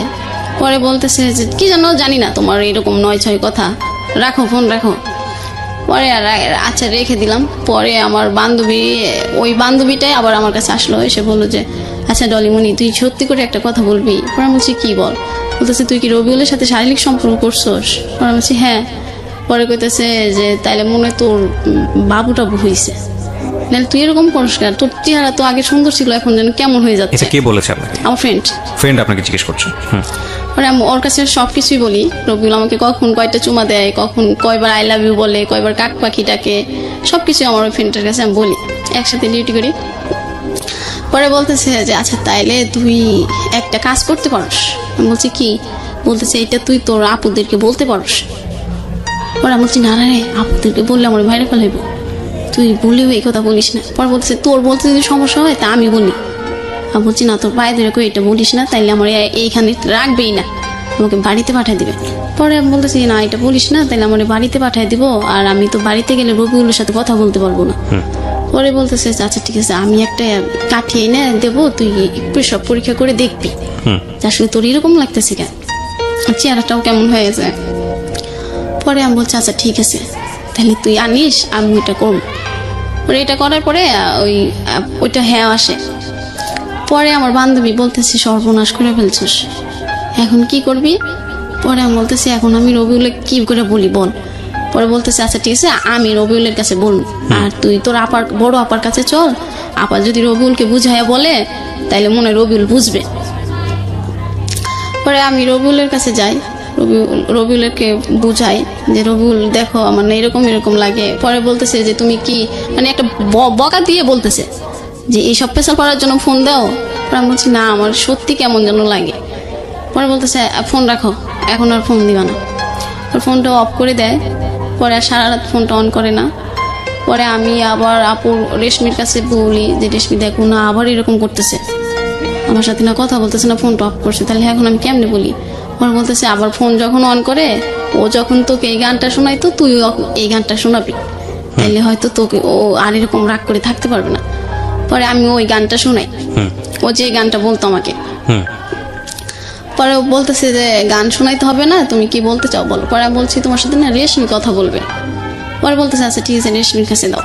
পরে রেশমি বলতেছে যে হ্যাঁ রবিউল ভাইয়া ও তো এখন এরকম এরকম, ওর মনে হয় পেটে বাবু হয়েছে। পরে বলতেছে যে না না এটা মিথ্যে কথা, এটা কোনোভাবেই সম্ভব। ও বলতেছে এটা কোনোভাবেই সম্ভব না। হ্যাঁ হ্যাঁ হ্যাঁ। পরে আমি বলতেছি যে সম্ভব না মানে তুমি এটা কি বলতেছো? পরে রেশমি বলতেছে তুই চুপ কর, আমি বুঝাই বললেই বুঝবে। পরে বলতেছে যে আপনার কথা বলা শেষ? পরে বলতেছে যে না শেষ না, আপনি কথাটা আগে শোনেন, আপনি হ্যাঁ না কিছু তো একটা বলবেন, এখন ও কি করবে।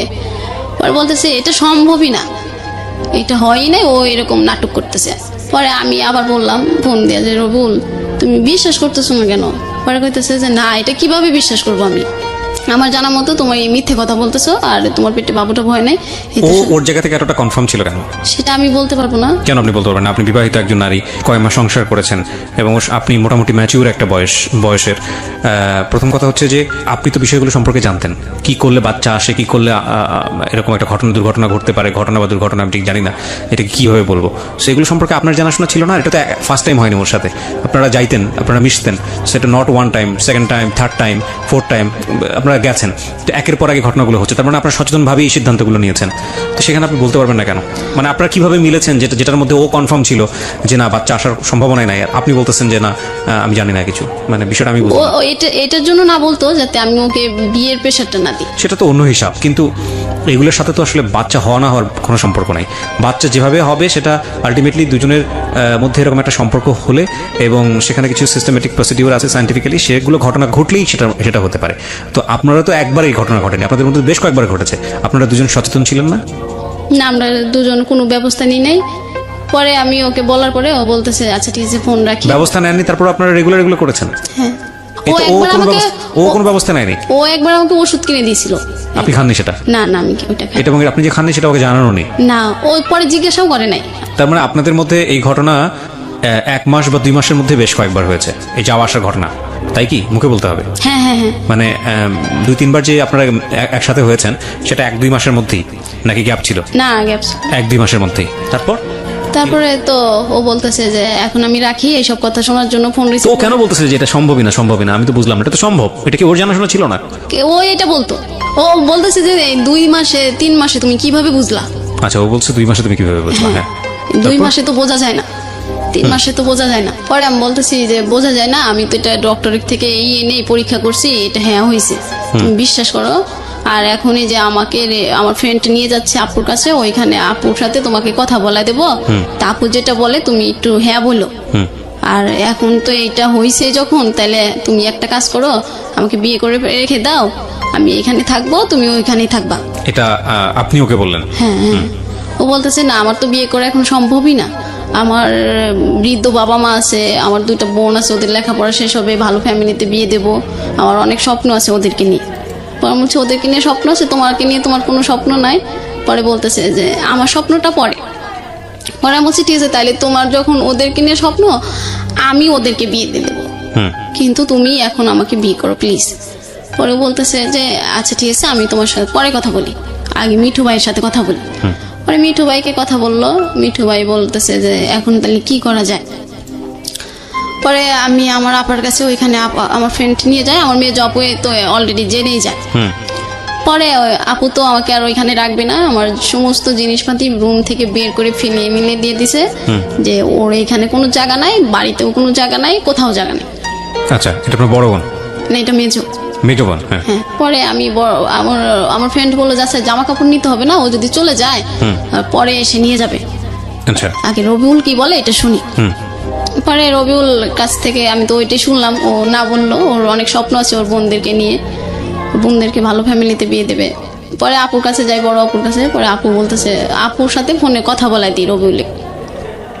পরে আপু বলতেছে ভাই এখন এইটা তো সমাজে কেউ মেনে নেবে না, তুমি এখন বিয়ে করে রাখো, তোমার ফ্যামিলিতে সমস্যা হইলে তুমি পরে ওকে নিয়ে যাও। পরে ও বলতেছে না আপু এখন আমার বিয়ে করাই সম্ভব না। পরে আপু বলতেছে বিয়ে করা সম্ভব না, এই যে এখন ও তো তোমাকে ছাড়া থাকতে পারে না, আর এই যে এখন এটা যে হয়েছে এটারও তো একটা ব্যবস্থা করতে হবে। পরে বলতেছে ও কি করবে না করবে সেটা আমি জানি না, তবে আমার পক্ষে সম্ভব না। পরে আপু বলতেছে তাহলে আমরা ওকে আর বাড়িতে উঠাবো না, তুমিও যেহেতু নিতে পারবে না তাহলে ওর রাস্তা ও দেখে নি। এটা বলে বলতেছে সেটা ওর ইচ্ছা। ওকে। পরে আমি তো প্রচুর পরিমাণ কান্না করতেছি যে ও কেন হ্যাঁ বলতেছে না, আর এখনই তো বিয়ে করলে আমি ওর বাড়িতে যাব না, তাহলে ও হ্যাঁ বলে না কেন। পরে আপু বলতেছে ঠিক আছে তাহলে মিঠুর কাছে দাও, আমি মিঠুর মুখ থেকে শুনি যেহেতু ও প্রেম করে দিছে, ওর সাথে ছিল, ও কি বলে। পরে মিঠু ভাই বলতেছে যে এখন তো আর ও বিয়ে করতে চাচ্ছে না, ওর ফ্যামিলি নিয়ে ওর অনেক স্বপ্ন আছে। আমার আপু বলতেছে এরকম তো সবার ফ্যামিলি নিয়ে সবার স্বপ্ন থাকে, তাই তুমি যদি বলো তাহলে রবিউল রাজি হবে। পরে রবিউল বলতেছে যে না সম্ভবই না। পরে আমি আপু বলতেছে তাহলে ওকে আমরা কোথাও কই যাবে না যাবে সেটা ও জান। পরে আমি বললাম রবিউল তাহলে আমি তোমার এখানে চলে আসি। পরে বলতেছে তুই যদি এখানে আসোস তাহলে আমি সুসাইড করবো। তুই তো গাড়ি করতেছে? হ্যাঁ। পরে আমি বলতেছি তুমি সুসাইড করবা কি, তুমি যদি এখন এটা মেনে না নাও আমাকে তো কোথাও নেবে না, আপু মেজ আপু বের করে দিচ্ছে, বড় আপু নেবে না, আর মা তো অসম্ভব, তাহলে এবার আমি সুসাইড করবো তোমার ওইখানে এসে তোমার সামনে, তুমি দেখো।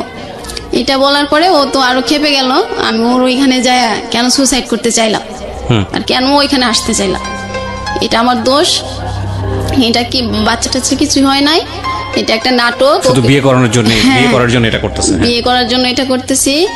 আমি মানে ওর মতো আর ছেলে পাবো না, ও আমার কাছে অনেক সুন্দর এটা বলি, আর সুন্দর ছেলে তো তোকে কেউ বিয়ে করবে না, এই জন্য এখন নাটক শুরু করছিস। পরে আমি আবার আপুকে বললাম যে আপু আচ্ছা আজকে তুমি আমার কাছে তোমার কাছে নিয়ে যাও, পরে আমি আবার ওকে রাত্রে ফোনে বোঝাবো। পরে ও বলতেছে আমি এখন চলে যাব বাড়িতে, বাড়িতে গেলে ফোন অফ থাকবে।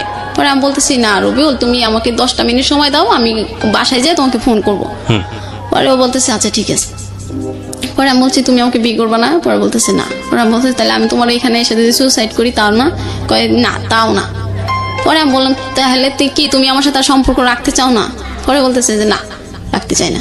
পরে যখন আমি বললাম আচ্ছা ঠিক আছে তুমি আর আমার সাথে সম্পর্ক রাখতে হবে না, তুমি ভালো থেকো, আমি বাচ্চাটার ব্যবস্থা আমি করব, আর আমি তোমাকে কখনো ফোন দেব না, আমি আমার ভাগ্যকে মেনে নিলাম।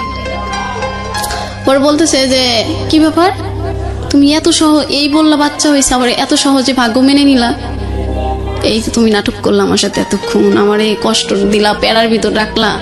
পরে আমি বলতেছি তুমি এখন এসব কথা বলতেছো কেন। পরে বলতেছে তুই যে নাটক করলি এটাই তো তার প্রমাণ, তুই এত সহজেই মেনে নিলি ভাগ্যকে। পরে আমি বললাম যে দেখো আমি ওইখানে গেলে তুমি সুসাইড করবা, আবার আমি সুসাইড করতে চাইলেও তুমি বিয়ে করতে পারবা না, তাইলে এখন আমি আমার ভাগ্যকে মেনে না নিয়ে কি করবো বলো। পরে বলতেছে যে ঠিক আছে রাখ ফোন রাখ, এখন আমি বাড়িতে যাব, আমার খুব প্যারার ভিতর রাখলি, এটা বলে ফোন কেটে দেয়। আমি ওইখানে রাখতে থাকি। পরে একটা আপু বিশ্বাস করে না, পরে একটা ডাক্তারের কাছে নিয়ে যায়, পরে ডাক্তার বলে হ্যাঁ। পরে আপু অনেকগুলো ওষুধ কিনে আমাকে দিয়ে দেয় যে বাচ্চাটা যেন, ও যেহেতু ছেলে তোমাকে আর বিয়ে করতে চাচ্ছে না, তাহলে এটা তুমি নষ্ট করে চাকরিটা করো, আর ওইখানে তো তোমাকে রাখবে না বাচ্চা সহ। পরে আমি বললাম আচ্ছা ঠিক আছে, তা ওষুধ কিনে দেয়। পরে আমি ওষুধগুলো নিয়ে আমি সিরাজগঞ্জ চলে যাই। সিরাজগঞ্জ শহরে চলে যাওয়ার পর মানে ওইখানে যাওয়ার পরে আমি একটা বাসায় যাই, বাসায় যাই বলি যে আমি বাসাটায় থাকলে তাইলে আর কেউ কোনো সমস্যা করবে না। ও আমার আপু আমার ফোন রেখে দেয় যে ফোন থাকলেই তোমার রবিউলের কথা মনে পড়বে, তুমি রবিউলের ছবি দেখবা, ওর স্মৃতিগুলো তোমার চোখে ভাসবে, ওর সাথে কথা বলতে ইচ্ছা করবে। তোমার ফোন নাই, তুমি এখন থেকে যে টাকা বেতন পাবা সব টাকা হাতে দিয়ে দিবা তোমার মেজো বোনের কাছে। পরে এখন আমি বললাম যে এখন তার মোবাইল চাওয়া যাবে না, এখন রাগের মাথায় আছে, ঠিক আছে মোবাইল নিয়ে নি। পরে আমি যখন চলে যাই আমার আর খুঁজে পাই না, পরে আমি আমার একটা সিম ওইখানে যাই একটা ফোনে উঠাই, পরে দেখি যে সবাই ফোন দিচ্ছে পাগলের মতো আমার ফ্যামিলি। পরে বলছি যে আমাকে ফোন দিচ্ছ কেন, পরে বলতেছে ফোন দিতেছি মানে তুই ঢাকাতে যাস নাই, তুই বাড়িতে চলে গেছিস না কোনে গেছিস বলস না কেন। পরে আমি বলতেছি না আমার ফোন কেড়ে নিয়েছো আমি আর যাবো না। পরে বলতেছে তুই ফোনের কারণে আমাদেরকে ছেড়ে চলে গেলি, কোন না কোন দূরে আমরা সারা রাত তোর টেনশন করলাম, আচ্ছা ঠিক আছে তুই চলে আয় আমি তো ফোন দিচ্ছি।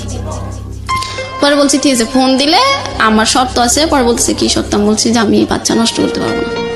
পরে আমার আপু বলতেছে বাচ্চা না নষ্ট করতে কিভাবে থাকবি, এই ছেলে যদি তোকে বিয়ে করে রাখতো তাহলে তুই থাকতে পারতি, বিয়ে করছে এখন বাচ্চা নিয়ে থাকতেছি, জামাই অনেকদিন পর মেনে নেবে। পরে বললাম যে এত কিছু বুঝি না, তোমরা যদি এতে রাজি হও তাহলে আমাকে বলো, আমি আসতেছি। পরে বলতেছে আচ্ছা ঠিক আছে। পরে এটা বলে ওরা আমাকে মানে ধরবে। পরে আমি আসলাম আবার ওইখান থেকে, সিরাজগঞ্জ থেকে আমি কিন্তু বাড়িতে যাইনি। পরে আসলাম, আসার পরে বলতেছে যে এই যে ফোন দিলাম, এই যে ফোনের সিম দিলাম, সবকিছু দিলাম, এখন তুমি তোমার জীবনের কোনটা ভালো হয় সেটা তুমি বেছে নিতে পারো। আর রবিউল যদি তোমাকে ভালোই বাসতো তাহলে ও কিছু না কিছু একটা ভালো হ্যাঁ বা না দুটোর একটা বলতো যে ডলিমণি তুমি এটা করো, আমরা সম্পর্কটা আগের মতোই থাকবে। ওই রবিউল তো কিছু বললো না। পরে আমার আপু আমাকে গাড়িতে উঠায় দিল, আর গাড়িওয়ালাকে বলে দিল ভাই একে মাওনা নামায় দিবে, এই যেন অন্য কোথাও না যায়। পরে গাড়িওয়ালাটা চলে গেল লোক ডাকতে। পরে আমি আবার গাড়ি থেকে নেমে আবার চলে যাই সিরাজগঞ্জ। ওইখানে গেলে আমাকে যে ওষুধগুলো দিছে ওইটা আমার ফ্রেন্ডটা হোক আপু হোক খাওয়াবে। পরে আমি ওইখানে চলে যাই। পরে আমার একটা ওইখানে ফুফু ছিল, ওইখানে আমি বলি যে ফুফু আমি তোমার এই বাসায় থাকবো এখন। পরে বলতেছে কি তুই জব করবি না? পরে আমি বলছি না জবটা আর করবো না।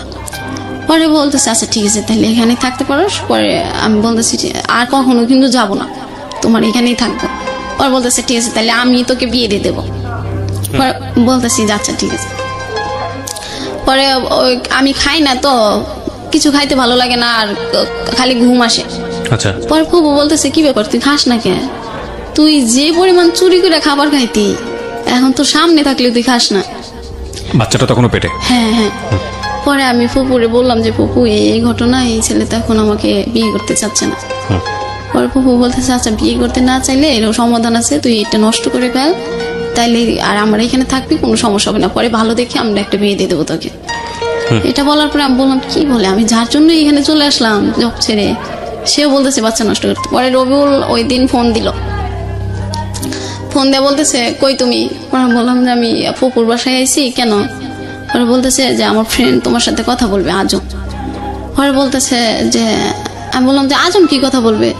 তুমি আমি জাগ দিয়ে ভূত ছাড়াবো, সেই তো ভূত, আমি আজমের সাথে কি বলবো? পরে বলতেছে প্লিজ 1 মিনিট কথা বলো। পরে আমি বললাম আচ্ছা ঠিক আছে। পরে আজম বলতেছে যে ডলি তুমি এরকম পাগলামি করতেছো কেন? আর এরকম এই কয়েকদিনে কি কারো বাচ্চা হয়? পরে আমি বলছি যে ভাইয়া আপনিও বিশ্বাস করলেন না। পরে আমাকে বলতেছে রবিউল যেটা বলছে আমি তো সেটাই বলতেছি। পরে বলছে ও রবিউলের কথা বিশ্বাস হলো আর আমার কথা বিশ্বাস হলো না। পরে বলতেছে না। পরে আমি বলতেছি তাইলে ও বলতেছে রবিউল তো একটা চাকরি নেবে, পরে তোমাকে বলি বিয়ে করবে 2-3 মাস পর, এই যে আমার কাছে বললো। পরে এটা বলার পরে আমি তো খুব খুশি। পরে আমি বলছি ঠিক আছে তাইলে তো আমার আর কোনো টেনশনই নাই, আমার তাহলে এটা আর কিছু এটা নিয়ে আর কোনো টেনশন নেই। পরে বলছি রবিউল কি নিজের মুখে বলছে? পরে বলছে হ্যাঁ। পরে আমি বলছি তাহলে রবিউলের কাছে দেন। পরে রবিউলের কাছে দেওয়ার আগে বলতেছে যে শোনো তুমি যে চাকরিটা করো ওইখানে চলে যাও, চলে যায় তুমি রবিউল তোমারই থাকবে, ও তো তোমার। পরে বলতেছে যে ও শুধু তোমাকে ভালোবাসে। পরে আমি আবার ওর কথা বিশ্বাস করে আবার আমি ওইখানে চলে আসি। ঢাকাতে আসার পরে আমি ওকে বললাম যে হ্যাঁ রবিউল আমি তো চলে আসি। পরে বলতেছে ঠিক আছে তুমি ঠিক মতো চাকরি করবা, ঠিক মতো অফিস করবা, ঠিক মতো খাবার খাবা, ঠিক মতো গোসল করবা। পরে আমি বলছি যে হ্যাঁ এখন তো আমার সবকিছু ঠিক মতোই করতে হবে, নাহলে তো তোমার বাবুটা ঠিক মতো হবে না। এটা আপনি বললেন? পরে বলতেছে এই জন্যই তোমার সাথে আমার কথা বলতে ইচ্ছা করে না, তুমি কথায় কথায় মিথ্যে কথা বলো, নাটক করো, অভিনয় করো। পরে আমি বললাম যে বিশ্বাস করো আমি কোনো নাটক করতেছি না, তুমি কেন বিশ্বাস করো না? এইসব কথা বললে আমার তোমার সাথে কথা বলতে ইচ্ছা করে না। পরে আমি বলছি কথা বলতে ইচ্ছা না করলেও সত্যটা তোমার বলতে হবে। পরে বলছে যে না এটা যদি থাকে তাহলে আমি আর তোমার সাথে কোনো কথাই বলবো না, এই কথা থাকলে। পরে আমার আপু ওরকম রবিউল আর ফোন দেয় না, আমি ফোন দিলেও রিসিভ করে না, ফোন বন্ধ থাকে। পরে আমার মেজো আপু বললো যে দেখো আমরা প্রত্যেকটা মানুষের ভাগ্যেই একটা সৃষ্টিকর্তা নির্দিষ্ট ভালোবাসা রেখে দেয়, ওটা নিয়ে আমাদের খুশি থাকতে হয়। আর তুমি রবিউলের যে ভালোবাসাটা পাইছো ওটা নিয়ে খুশি থাকো, এর চেয়ে বেশি ভালোবাসা পাওয়া যায় না জোর করে। পরে আমি বললাম না আপু তুমি এটা কি বলো, ও তোমাকে অনেক ভালোবাসে, ওর মতো ভালো মানুষই হয় না। পরে বলতেছে ও যদি তোমাকে অনেক ভালোবাসতো তাহলে এই সময়টা তোমার পাশে থাকতো, পরে আমি বলছি যে না, ও হয়তো কোনো সমস্যা, এই জন্য আমার কাছে থাকতেছে না। পরে আমার আপু একটা কথা বলছিল যে আমাদের ভালোবাসাটা সবসময় ঠিক হয়, আমরা শুধু ভুল মানুষকে কিছু সময় ভালোবেসে ফেলি। এটা বলার পরে আমি প্রচুর পরিমাণ কান্না করি।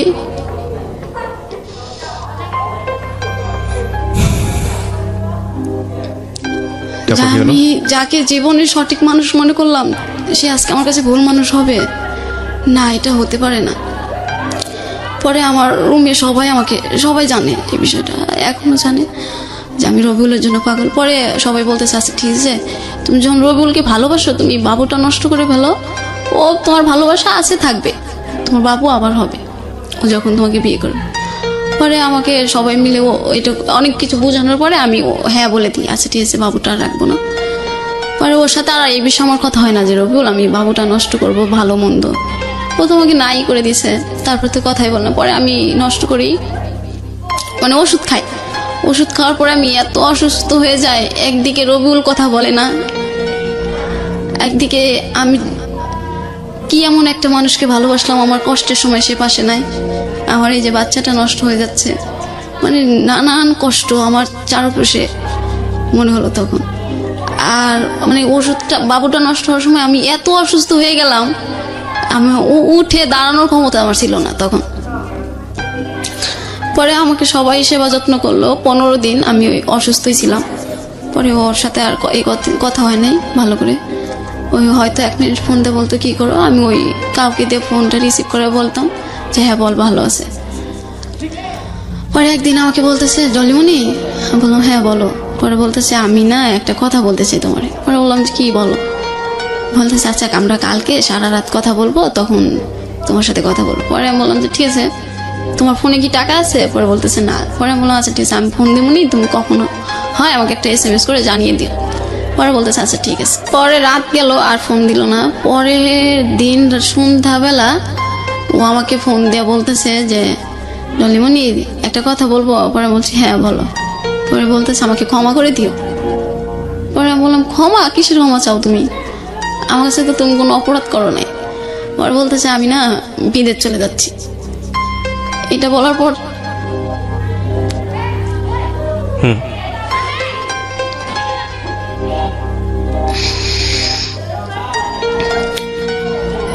পর আমি এত পরিমাণ চিৎকার করি, মানে আমার ফ্লোরের সবাই, উপরতলার লোকও চলে আসে, নিচতলার লোকও চলে আসে যে কি হয়েছে। ওরা সবাই ভাবছিল যে কেউ মারা গেছে। আমি এ পরিমাণ কান্না করি। পরে বলি যে রবিউল প্লিজ আমাকে ছেড়ে যেও না। পরে বলতেছে না, আমি তো, তুমি এখন যদি আমাকে 1000 বার বলো তাও আমি এখন আর থাকতে পারবো না, আমার চলে যেতে হবে। পরে আমি বলছি যে তুমি যাচ্ছ আমাকে এটা বলো না কেন? এটা যদি আমি বলতাম তাহলে তুমি এয়ারপোর্ট চলে আসতা, আর এয়ারপোর্টে এসে একটা চিন ক্রিয়েট করতে, এটা আমি চাইনি। পরে বলছি না আমার বিশ্বাস হচ্ছে না, তুমি আমার সাথে মজা করছো। পরে বলতেছে ঠিক আছে তাহলে তুমি আমার ইমোতে ফোন দিয়ে দেখো। পরে আমি ফোন দিয়ে দেখলাম ও সত্যি সত্যি এয়ারপোর্টে। এটা দেখার পরে তো আমি আবার প্রচুর পরিমাণ কান্না করে বলতেছি যে রবিউল তুমি প্লিজ যেও না, এখনো তুমি চলে এসো, প্লিজ আমাকে ছেড়ে যেও না, আর তোমাকে আমি দেশেই রাখবো, ভালো রাখবো, তোমার 2 বোনকে আমি বিয়ে দিয়ে দেবো। ও বলতেছে না, এখন আমি ফোনের লাইন কাটবো, আজ থেকে আর কখনো আমার সাথে যোগাযোগ করার চেষ্টা তো করা দূরের কথা, আমার নামটা নিও না, আর যদি পারো আমাকে ক্ষমা করে দিও।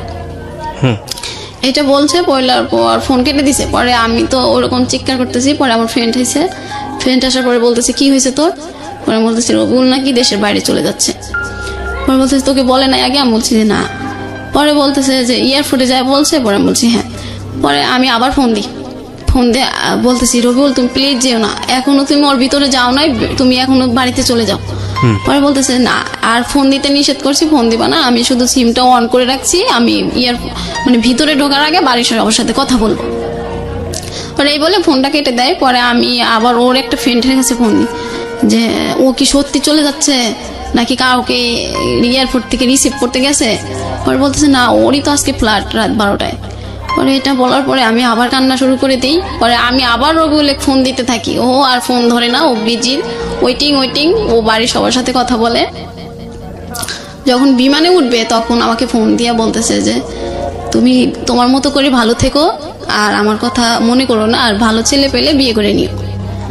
এটা বলার পরে আমি বললাম যে না, আমি তোমার অপেক্ষায় থাকবো, তুমি 10 বছর পর হোক 20 বছর পর হোক যদি কোনো একদিন দেশে আসো তাহলে আমাকে প্লিজ আমার এই নাম্বারটা তোমার জন্য আমি অনন্তকাল রেখে দেবো, যতদিন তুমি বিদেশ থেকে না আসো আমাকে একবার ফোন দিও, আমি তোমার দেখবে সেদিন আমি তোমার অপেক্ষায় আছি। এটা বলার পরে ও বলতেছে ঠিক আছে আমি রেখে দিলাম, আর কখনো কথা হবে না।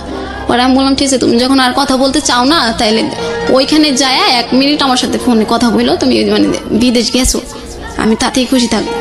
পরে এটা বলার পরে ও বলতেছে যে আচ্ছা ঠিক আছে আমি এটা করতে পারি। পরে যাক গেলে পরে আর তো 2-1 দিন ফোন দেয় না আমাকে, আর আমি শুধু ওর ফ্রেন্ডদেরকে ফোন দিয়ে জিজ্ঞাসা করি রবিউল কি তোমাদেরকে ফোন দিছে? পরে বলতেছে না আমি ও তো আমাদেরকে ফোন দেয় নাই। পরে বললাম ও ফোন দেয় নাই, আমাকেও ফোন দেয় না, তো ওকে একটা তো কিছু জানাবে ও গেছে কি না, ভালো করে কোথায় আছে না আছে। পরে এটা বলার পরে ও হঠাৎ করে তারপরের দিন ফোন দিছে 2 দিন পর, ফোন দিয়ে বলতেছে ডলিমানি। পরে আমি এটা শুনেই আমি বুঝতে পারি যেটা আমার রবিউল। পরে আমি বলছি হ্যাঁ রবিউল বলো, আমি তোমার ফোনের অপেক্ষায় আছি। পরে বলতেছে তুমি বুঝলা কেমনি যেটা আমি? পরে আমি বলতেছি তোমার কণ্ঠ শুনে আমি বুঝতে পারছি এটা তুমি।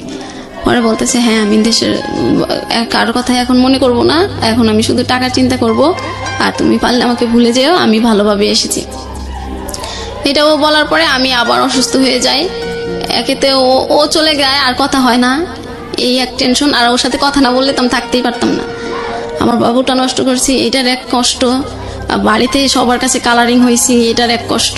এখন আর কেউ ওইভাবে মানে আমার কষ্টের সময় যদি ওদেরকে 1000 বলি তাই ওরা আর ওইভাবে নেয় না যে তুমি এরকম কাজ করছো, এটার কষ্ট তোমারই ভোগ করতে হবে। পরে আবার বেশ কিছুদিন আমি এইভাবেই থাকি, চুপচাপ, কারোর সাথে কথা বলি না, খাবার খুব কম খাই।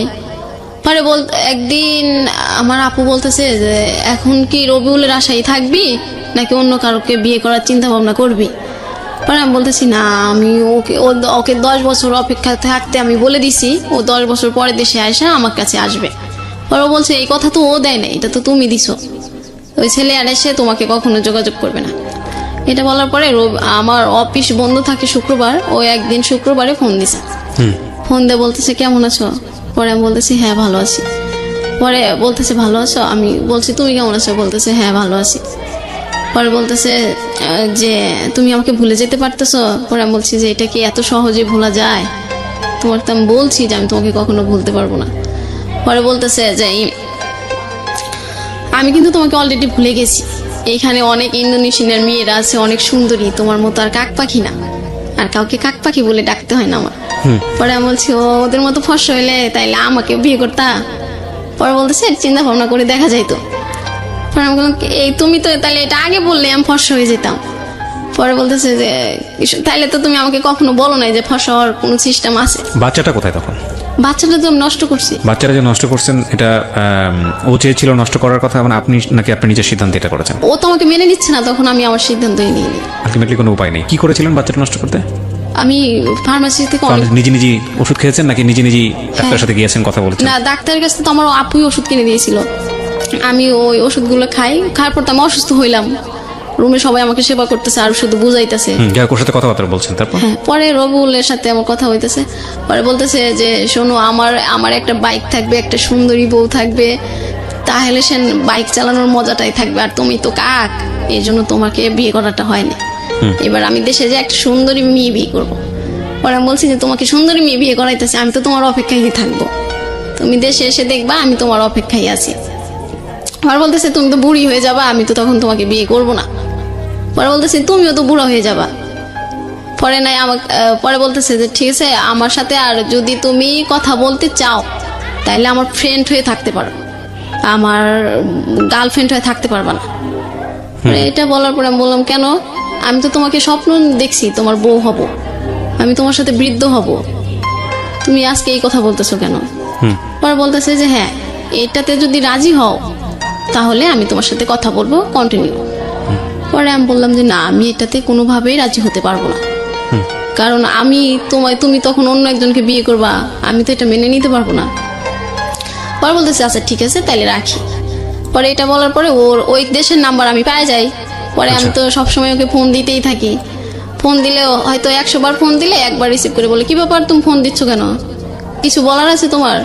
পরে যদি আমি বলতাম হ্যাঁ আমার বলার আছে। আরেকবার যদি বলতেন কিসের পারমিশন চাচ্ছিল আপনার কাছ থেকে? আরেকটা মেয়ে বিয়ে করবে এখানে, আপনি মানতে পারবেন নাকি? কি মানতে পারবেন না? ও বলতেছে যে তুমি যদি আমার সাথে ফ্রেন্ড হয়ে থাকতে পারো তাহলে। ও আচ্ছা, মানে আলটিমেটলি ও চাচ্ছে যে না এখন আর কোনো প্রেমের সম্পর্ক না, তুমি আমার সাথে বন্ধুর মতো থাকো। হ্যাঁ, কিন্তু আমি তো ওকে নিয়ে স্বপ্ন দেখছি অন্যটা। এখন আমার বন্ধু মানে আমার ভালোবাসার মানুষের বউ হবে অন্য একজন, এটা তো আমি দেখতে পারবো না। পরে বলতেছে এই শর্তে রাজি না হইলে তাইলে থাক, কথা বলার দরকার নেই। আচ্ছা, পরে এইগুলো ও ফোন কেটে দেয়। আমি তোর ওইখানকার নাম্বার পাই, পরে পাওয়ার পরে আমি তো ফোন দিতেই থাকি। ফোন দিলে ও রিসিভ করে না, রিসিভ করলে বলে যে এখন আমি অনেক ব্যস্ত আছি, সারাদিন ডিউটি করছি, এখন ঘুমাবো, এটা করবো সেটা করবো, মানে অনেক নয়ছয় কথা। পরে একদিন ও আমাকে ফোন দিয়ে বলতেছে ডলিমণি একটা কথা বলবো? পরে আমি বলছি হ্যাঁ বলো। বলতেছে আজকে তুমি একদম সত্যি কথা বলবা। পরে আমি বলছি হ্যাঁ। পরে বলতেছে তুমি আমার সাথে এই নাটকটা না করলেই পারতা। পরে বলছি কোন নাটকটা? কয় হ্যাঁ তুমি ভেবে দেখো আমি দেশ ছাড়ছি তোমার অনেক কষ্ট নিয়ে। আমি বলছি কোন কথা বলতেছো তুমি? পরে বলতেছে যে তুমি যে এটা বলছিলা বাচ্চা হয়েছে আমাকে বিয়ে করো, আমি তো এটা এখনো মেনে নিতে পারি না যে তুমি আমার সাথে এত বড় প্রতারণা করছো। পরে বলছি কোনটা আমি প্রতারণা করলাম? পরে তুমি আমার সাথে মিথ্যে বললা কেন? এই 2-3 মাসে বাবু হয় আমি তো এটা জানি না। পরে আমি বলছি তুমি তাইলে একটা কাজ করো, দাদার কাছে জিগে, মিঠু ভাইকে জিগেলে মিঠু ভাই বলবে, যেহেতু মিঠু ভাইয়ের বউ আছে তাইলে তুমি ক্লিয়ার হতে পারবা আসলে আমি মিথ্যে বলছি না সত্যি বলছি। পরে বলতেছে 3 মাসে বাবু হো, তুমি এটা বুঝতে পারো কেমনে? পরে আমি বলছি যে এটা বোঝা যায়, তুমি আমাকে বিশ্বাস না করলে তুমি দাদাকে। পরে বলতেছে ঠিক আছে তাহলে তুমি তোমার বাবার কসম দিয়ে বলতে পারবা? পরে আমি বলছি হ্যাঁ আমার মৃত বাবার কসম, এটা আমি সত্যি বলতেছি, এখনো বলি, আগেও বলি, পরেও বলবো। পরে বলতেছে আচ্ছা ঠিক আছে তাই রাখি। রাখি বলতে বলতে ও আবার একদিন ফোন দেয়। ফোন দিয়ে বলতেছে যে আচ্ছা তুমি আমার জন্য কতদিন অপেক্ষা করতে পারবা? পরে আমি বলছি তুমি যতদিন সুমাইয়া মাসুমা ওদেরকে বিয়ে দিবা, বাড়িতে সুন্দর করে একটা ঘর দিবা, আমি আর তুমি থাকবো, আর একটা ঘর দিবা, মা বাবা থাকবে, ততদিন মানে যতদিন তোমার নিজের পায়ে না দাঁড়ানো হয় ততদিন পর্যন্ত তুমি দেশের বাইরে থাকো, আমি এখানেই থাকবো, তারপরে আমরা দুজন আবার সুখে সংসার করবো। পরে বলতেছে যে তাইলে আমি 10 লাখ টাকা গুছাই আর তুমি 10 লাখ গুছাও। পরে আমি বলছি ঠিক আছে আমি তো এখানে 10 বছর চাকরি করি, তুমি বিদেশ থাকো 10 বছর, তাহলে আমাকে এখান থেকে তো 5 লাখ টাকা এমনি দেবে। পরে বলতেছে আচ্ছা ঠিক আছে। এটা বলার পরে আবার একদিন আবার অনেক কয়দিন কথা হয় না। কথা না হইলে আমি তো ফোন দিতে থাকি দেখে ও আমাকে ব্লক করে দেয়। ইমোতে ব্লক করে দেওয়ার পরে আমি আর ওকে খুঁজে পাই না, আমি তো পাগল হয়ে গেলাম। পরে আমার একটা ফ্রেন্ডের ইমোতে ওর নাম্বারটা সেভ করলাম, সেভ করার পরে ওই নাম্বার থেকে ফোন দিলাম, পরে ওই নাম্বারটাও ব্লক করে দেয়। যেটাই দেখে যে আমার কণ্ঠ সেটা ব্লক করে দেয়। পরে ব্লক করে দিলে তো আর আমার ক্ষমতা নাই ওকে সারাক্ষণ ফোন দেওয়ার। আর ওই দেশের যে নাম্বারটা ছিল, পরে বলতেছে এই নাম্বারে যদি ফোন দাও তাহলে এই সিমটা আমি চেঞ্জ করে ফেলবো, তোমার ক্ষমতা নাই আমাকে খুঁজে বের করার। পরে বললাম ঠিক আছে রবিউল, আমি আজকে বুঝতে পারলাম তুমি যে আমাকে কতটা ঘৃণা করো। আমি ফোন দিয়ে দেখে আমাকে তুমি ব্লক করে দিয়েছো, আমি ফোন দিয়ে অন্যজনের ফোন দিই তাকেও ব্লক করছো, আমি ফোন দেবো দেখে তুমি সিম চেঞ্জ করতে বলবা। ঠিক আছে সিম চেঞ্জ করার দরকার নেই, তুমি সিম রেখে দাও, আমি আর তোমার সাথে যোগাযোগ করবো না। পরে এটা বলার পরে আমি ওরকম আমি আর এখন কারোর সাথে বেশি কথা বলি না। ওই সময় কেউ কিছু জিজ্ঞাসা করলে হ্যাঁ না। আর তখন ও চলে যাওয়ার পরে অপূর্ব নাটক আমার বেস্ট সময় হয়ে যায়, মানে প্রত্যেক দিন অপূর্বর 4 থেকে 5টা নাটক আমি দেখতাম। অপূর্বর নাটক দেখতে দেখতে এক সময় আমি মানে ওকে ফোন দেওয়াটা ভুলে যাইতাম, মানে ওর ব্লক করা। তারপরে আমি দিনে একবার করে ফোন দিতাম যে যদি কোনোদিন ব্লকটা খুলে ফেলে। পরে একদিন ওই নিজে থেকে ফোন দিছে, ফোন দিয়ে বলতেছে কি করো? পরে বলতেছি তোমার বলছিলাম যে তুমি যদি কখনো হারিয়ে যাও তাহলে অপূর্বর নাটক আমার সঙ্গী হয়ে যাবে। পরে বলতেছে ও অপূর্বর নাটক দেখো? পরে বলতেছি হ্যাঁ। পরে কইতেছে অপূর্বর একটা নাটক দেখো। পরে আমি বলছি কি নাটক? পরে কইতেছে যে উৎসর্গ ভালোবাসা। পরে আমি ওই নাটকটা বলছি আচ্ছা ঠিক আছে, তোমার সাথে কথা শেষ হওয়ার পরে আমি নাটকটা দেখবো। পরে ওই নাটকটা দেখলাম, পরে বলতেছে নাটক শেষ হলে আমাকে আবার একটা ফোন দিবা। পরে আমি বলছি তুমি তো আমাকে ব্লক করছো, আমি কিভাবে ফোন দিব? পরে বলতেছে ঠিক আছে আমি ব্লক খুলছি, তুমি ফোন দিও। পরে আমি ফোন দিয়ে আমি তো মহা খুশি, সবার বলতেছি যে দেখো আমার রবিউল না আমার ব্লক খুলে দিছে। সবাই তো আমার কইতেছে কি পাগল, যে ছেলেটা এতবার অপমান করে সেই ছেলেটা আজকে ব্লক খুলে দিছে আর সে সবকিছু ভুলে গেছে। পরে আমি বলতেছি না আরে ওর হয়তো সমস্যা হয়েছিল এই জন্য ব্লক করে রাখছে। পরে বলতেছে যে ঠিক আছে, নাটকটা শেষ হলে আমাকে কিন্তু অবশ্যই ফোন দিবা। পরে বলছি আচ্ছা ঠিক আছে। পরে আমি নাটকটা শেষ করে ওরকে ফোন দিই। ফোন দেওয়ার পরে বলতেছে এই নাটকটা কেমন লাগলো? পরে বলছি হ্যাঁ ভালো লাগছে। পরে বলতেছে আজকে থেকে অপূর্ব নাটক দেখা বাদ দিয়ে সিয়ামের নাটক দেখবা। পরে আমি বললাম আচ্ছা ঠিক আছে। পরে বলতেছে সিয়াম আমার ফেভারিট নায়ক, ওর নাটক দেখবা। পরে আমি বললাম আচ্ছা ঠিক আছে। পরে এই নাটকটা কথা বলার পরে ও একটা অপূর্বর গান দেয়। গান দেওয়ার পর আবার আমাকে ব্লক করে দেয়। পরে আমি বললাম যে কি ব্যাপার, এই মাত্র ভালো মানুষ কথা বললো আবার ব্লক করে দিল। পরে রুমে আমি কান্না করতেছি। পরে রুমে সবাই বলতেছে কি ব্যাপার রবিউল, না তুই কি বললি যে কেবল কি যেন দিছে, খুব খুশি। পরে আমি বলছি অপূর্বর একটা গান দিছে। পরে গানটা এরকম, তো আমার এখন ভালো থাকা আমার উপর নেই, তোমার মতো তুমি ভালো থেকো। পরে এই গানটা শোনার পর রুমে সবাই বলতেছে এইবার তুই নিজে থেকে ওকে ব্লক করে দে, মন থেকে। আচ্ছা। পরে আমি বললাম না, আমি ওকে মন থেকে কখনো ব্লক করতে পারবো না। পরে এভাবে কান্নাকাটি করার পর রুমে সবাই বিরক্ত হয়ে যায়, মানে আমার প্রতি। এই একটা ছেলেকে নিয়ে সারাক্ষণ, যে ছেলে তোমাকে চায় না, সেই ছেলে তোমাকে পাত্তাই দেয় না, তাও কেন তুমি সেই নতুন করে জীবনটা শুরু করো। আমিও চেষ্টা করতাম যে আচ্ছা রবিউলকে ভুলে থাকি, কিন্তু আমি কিছুতেই পারতাম না ভুলে থাকতে। পরে এরকম করতে করতে আমি সব, ও বলতো যে নামাজটা ঠিক মতো পড়ো। পরে আমি একদিন নামাজ পড়ে মানে বলতেছি যে হে আল্লাহ, তুমি কি আমাকে রবিউলের সাথে আর কখনো মিলে দেবে না আগের মতো। এরকম করতে করতে রুমে মনে হয় ওই দিন সারা রাত চলে গেছে, আমি ওইভাবেই আছি একই অবস্থায়। পরে একদিন আমার ফোনটা আমি আর কাছে রাখি না, যেহেতু আমার রবিউলই নাই, আমার ফোনের আর দরকার নেই। পরে ফোনটা আমি দিয়ে দিই একটা মেয়ের কাছে। ও বলতেছে ঠিক আছে ফোনটা আজকে একটু আমার কাছে দাও, আমার ফোনে চার্জ নাই, তোমার ফোনে সিম ভরে রাখবো, তোমার ফোনে তো 2টা ফোন সিম ভরা যায়। পরে দেখি যে বিদেশ থেকে ফোন আইছে। ওই মেয়ে আর রিসিভ করে নাই, আমার ফোন ও রিসিভ করবে কি না কি বলবে। পরে আমাকে বলতেছে কালকে রাত্রে না তোমাকে একটা ছেলে ফোন দিছিল বারবার, তো ধরি না। বলছি ভালো হয়েছে, ছেলে মানুষের কথা আর বললো না, ধরো নাই, ভালো করছে। পরে আমি লুডো খেলতেছি মনে হয় আমার ফ্রেন্ডদের সাথে, আর আমি সবসময় লুডো খেলতাম টাকা দিয়ে, আমি কখনো হারতাম না। আমি শুধু একবার, ভালো অভ্যাস না, যাই হোক। হ্যাঁ বলেন। হ্যাঁ। পরে দেখি আমার ফোনটা বাজতেছে। পরে আমাকে আমার রুমমেট বলতেছে জলেবু তোমার ফোন বাজে, যাও ফোনটা রিসিভ করো, নাহলে তোমার মনটা খেলার ভিতর থাকবে না। পরে আমি বলছি না রে, যার ফোনের অপেক্ষায় থাকি সেই ফোন দেয় না, আর ঘোড়ার ফোন বেজে কি হবে। পরে ওই মেয়ে বলতেছে ঠিক আছে, আমি ধইরা যদি কোনো অপরিচিত ছেলে হয় তাইলে কিন্তু আমি প্রেম করা শুরু করবো। পরে হচ্ছে ঠিক আছে যা। পরে ও ফোন ধরছে। পরে রবিউল বলতেছে যে আমি রবিউল, এখানে কি ডলিমনি আছে? পরে ওরা বলতেছে আল্লাহ জলিয়াপু তোমার ফোন, রবিউল। পরে আমি তো ফোনটা রিসিভ করে মানে কি বলবো ওকে, মহা খুশি। পরে বলতেছি রবিউল তুমি এতদিন পর আমাকে ফোন দিলা?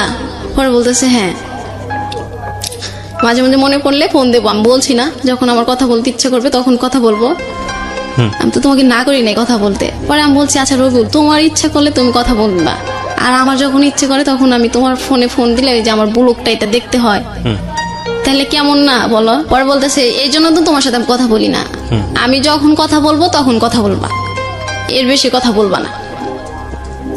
পরে আমি বলছি আচ্ছা ঠিক আছে কথা বলো। পরে বলতেছে যে আমি তো তোমার ওইটাতে ব্লক করে দিয়েছি, এখন আমি নতুনই খুলছি ইমো, তাইলে তোমার ইমো নাম্বারটা আমাকে দাও, আমি তো তোমার ইমো নাম্বারটা পাচ্ছি না। পরে আমি আমার সাথে সাথে আমার ইমো নাম্বারটা দিয়ে দিই। পরে ও আর ওই দিন ফোন দেয় না, পরের দিন ফোন দিছে। আর ও আমার ইমো নাম্বারটা নেওয়ার পরে আমি ডাটাটা অন করে রাখতাম যে কখন না কখন ফোন দিয়ে যদি না পায়। পরে ফোন দিয়ে বলতেছে যে আচ্ছা ডলিমনি, বলছি হ্যাঁ বলো। কয় তুমি কি এখন নতুন প্রেম করো? বলছি কেন? কয় না আমি তো তোমার সাথে কথা বলি না, তাইলে তুমি কিভাবে আছো? পরে বলছি হ্যাঁ প্রেম করি। কয় কার সাথে? আমি কই তোমার ফ্রেন্ডের সাথে। কয় আমার তো কোনো ফ্রেন্ড তোমার সাথে প্রেম করবে না। পরে বললাম কেন? কয় সবাই জানে তোমার সাথে আমার কি কি হয়েছে, আর ওরা কি জেনে শুনে তোমার সাথে প্রেম করবে? পরে বললাম যে তাইলে তো তুমি জানোই আমি আর তোমাকে ছাড়া কাউকে ভালোবাসবো না।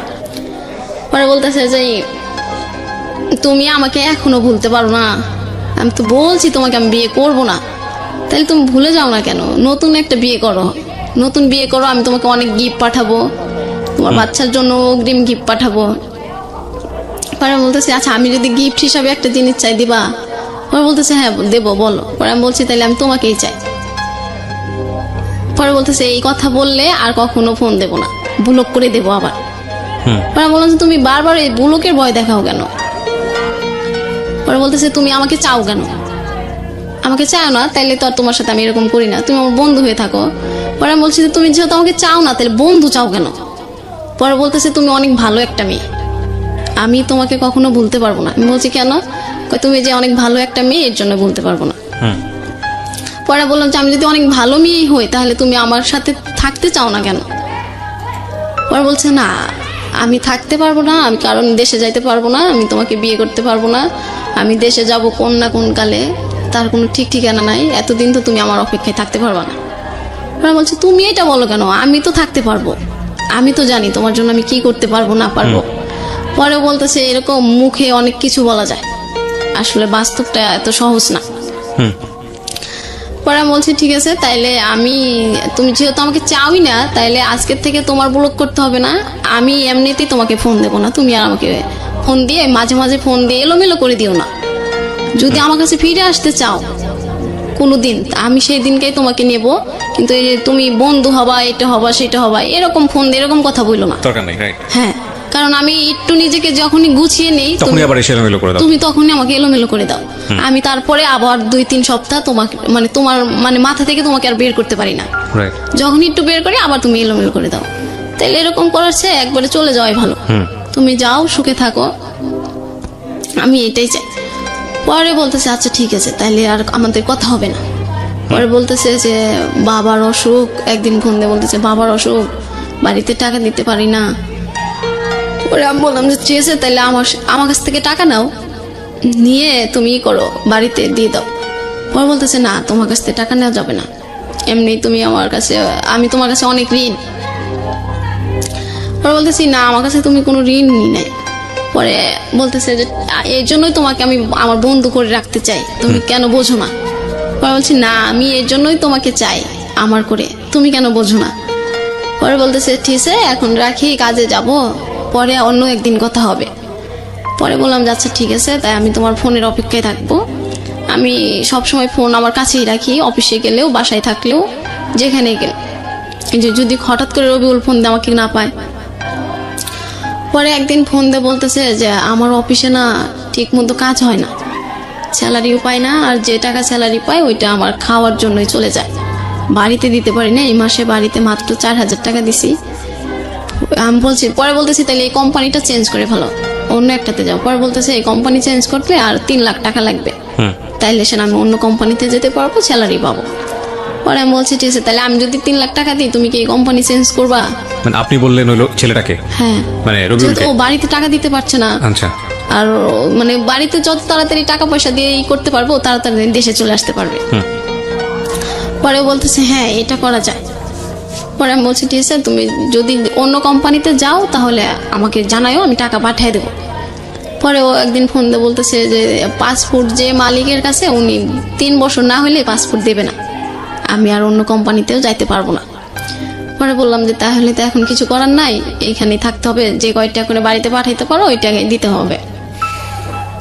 পরে বলতেছে হ্যাঁ। পরে একদিন আমি বলতেছি আচ্ছা রবিউল আমাকে কখনো তোমার মিস করো না? পরে বলতেছে না। বলতেছি কখনো আমাকে আর কাক পাখি বলতে ইচ্ছা করে না তোমার? বলে না। পরে আমি বলতেছি কখনো আমাকে বউ বলে ডাকতে ইচ্ছা করে না? বলতেছে না। পরে আমি কখনো কি আমাদের কাটানোর সময়গুলো তোমার মনে পড়ে না? বলতেছে না। পরে বলছি কেন? কয় কি এমনি তুমি মিথ্যে কথা বলো, নাটক করো, এই জন্য তোমার কথা আমার একটু মনে পড়ে না, আমি এখন তোমাকে ঘৃণা করি। বলছি তো আমাকে ঘৃণা করো তো আমার সাথে কথা বলো কেন? কথা বলি যদি তুমি আমার ভালো বন্ধু হতে রাজি হও কোনোদিন, এই জন্য।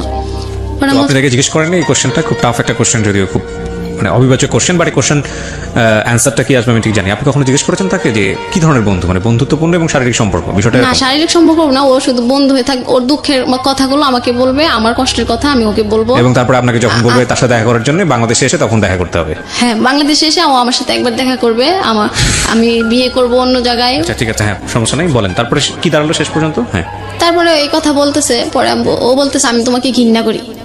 পরে এটা বলার পরে আমি বলছি দেখো রবিউল, আমি তোমাকে এ পরিমাণ ভালোবাসি, তুমি আমাকে যতই বলো আমি এটা মনে করি যে তুমি এটা এমনি এমনি বলতেছো, এটা তোমার মনের কথা না।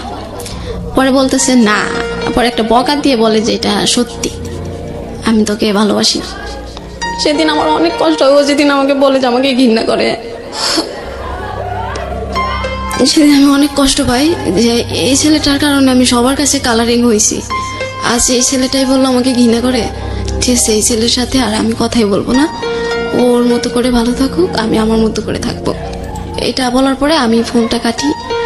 পরে ও আমাকে আবার ফোন দেয়। পরে আমি আপুকে বলি যে আপু, রবিউল না আমাকে ফোন দেয় মাঝে মধ্যে, ফোন দিয়ে শুধু বলে বন্ধুত্ব হয়ে থাকতে, কিন্তু এটা বললে আমার অনেক কষ্ট হয়, আমি ওর বন্ধু হয়ে থাকতে চাই না।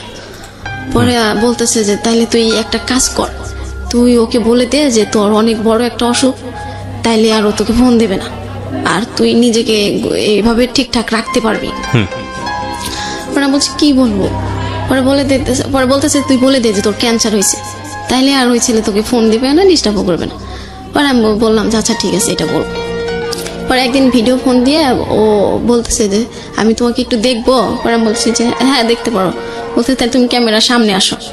পরে আমি বলছি যে আচ্ছা ঠিক আছে আসতেছি। পরে আপু বললাম যে আপু আমার আর একটা ফোন দিয়ে বললাম আপু তো ভিডিও ফোন দিয়ে দেখতে চাচ্ছে।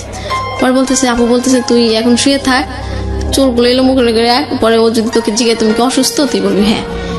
পরে আমাকে বলতেছে কি ব্যাপার, তোমাকে আজকে এরকম দেখা যাচ্ছে কেন, তুমি কি অসুস্থ? পরে আমি বলছি হ্যাঁ অসুস্থ। পরে বলতেছে তোমার কি হয়েছে? পরে বলছে আমার অনেক বড় একটা সমস্যা হয়েছে, এটা কাউকে বলা যাবে না। পরে বলতেছে আমাকে বলো। পরে আমি বলতেছি আচ্ছা রবিউল তুমি কি আমাকে একটা রাত দিতে পারো সময়? পরে বলতেছে কবে চাও তুমি সেই রাতটা? পরে আমি বলতেছি তোমার যেদিন অফিস বন্ধ থাকে তুমি সেই দিন আমার সাথে সারা রাত কথা বলবা। পরে মালয়েশিয়া আবার রবিবার অফ থাকে, প্রত্যেক রবিবার। পরে আমি বলছি যে তাইলে তুমি একটা রবিবারে আমার সাথে কথা বলবা সারা রাত। পরে বলতেছে আচ্ছা ঠিক আছে। পরে কথা বলতেছে ওই দিনকার রাত্রে 10টা বাজে আমি খাবার টাবার খাওয়ার রেডি সব কিছু ওকে টকি করার পর আমি রুমমেটকে বলে দিলাম যে আমি এখন সারা রাত কথা বলবো, আমাকে কোনোভাবে তোমরা কেউ বাইরে থেকে কোনো সাউন্ড করবা না। পরে বলতেছে কি আর কার সাথে কথা বলবা? পরে আমি বলছি রবিউলের সাথে। পরে বলতেছে আচ্ছা ঠিক আছে তা কথা বলো, আর বেশি আবার কান্নাকাটি করো না, তুমি তো রবিউলের সাথে কথা বললে কান্নাকাটি শুরু করে দাও। পরে বলছি ঠিক আছে আজকে আর কান্না করবো না রে। পরে বলতেছে যে হ্যাঁ নলিমানি বলো কি বলতে চাও। পরে আমি বলছি যে রবিউল আমার না অনেক বড় একটা অসুস্থ। পরে বলতেছে কি হয়েছে? পরে আমি বলছি আমার না ক্যান্সার হয়েছে। মিথ্যা কথা? হ্যাঁ। ও যে তার ফোন না দিয়ে মাঝে মধ্যে আমাকে এলোমেলো না করে দেয়। পরে বলতেছে যে তাইলে তুমি ডাক্তার দেখাও নাই? পরে বলছে যে আমি বলতেছি হ্যাঁ এখন আমি দুবাইয়ে যাব, ওইখানে যায় চিকিৎসা হবে। আপু বলে দিছে ও জানে যে আমার দুবাই যাওয়ার ক্ষমতা আছে, ওরকম টাকা পয়সা আছে, আমি ইচ্ছা করলে সব জায়গায় যাইতে পারবো, আর এটা বললেও বিশ্বাস করবে। পরে বলতেছে তাহলে দুবাই যায় ডাক্তার দেখায় সুস্থ হওয়া, আর এটা বেশি সমস্যা নেই, আমাদের এলাকার একটা এরকম হয়েছিল ক্যান্সার, উনি এখনো বেঁচে আছে। বোকা মেয়ে তুমি কান্না করো কেন? আমি তো কান্না করতেছি ওর সাথে আমার শেষ কথা, কিন্তু ও তো বুঝতে পারতেছে না। পরে বলতেছি যে না আমার কেন যেন কান্না আসতেছে, যদি দুবাই যাওয়ার পরে আর আসতে না পারি এই জন্য। পরে বলতেছে আর না কিছু হবে না, তাইলে তুমি যাও। পরে ও বলতেছে যে আমারও একটা শেষ কথা আছে বলবো। পরে আমি বলছি হ্যাঁ তুমি বলতে পারো তোমার শেষ কথা। পরে বলতেছে যে কি তুমি আমাকে আজকের পর থেকে আর কখনো ফোন দিবা না, ও আমাকে বলতেছে। পরে আমি বলছি ঠিক আছে। আর পরে বলতেছে আমি তোকে এতটাই ঘৃণা করি যে একটা পতিতালার বেশ্যাকে আমি যে সম্মান দিই আমি তোকে সেই সম্মানটা দিই না।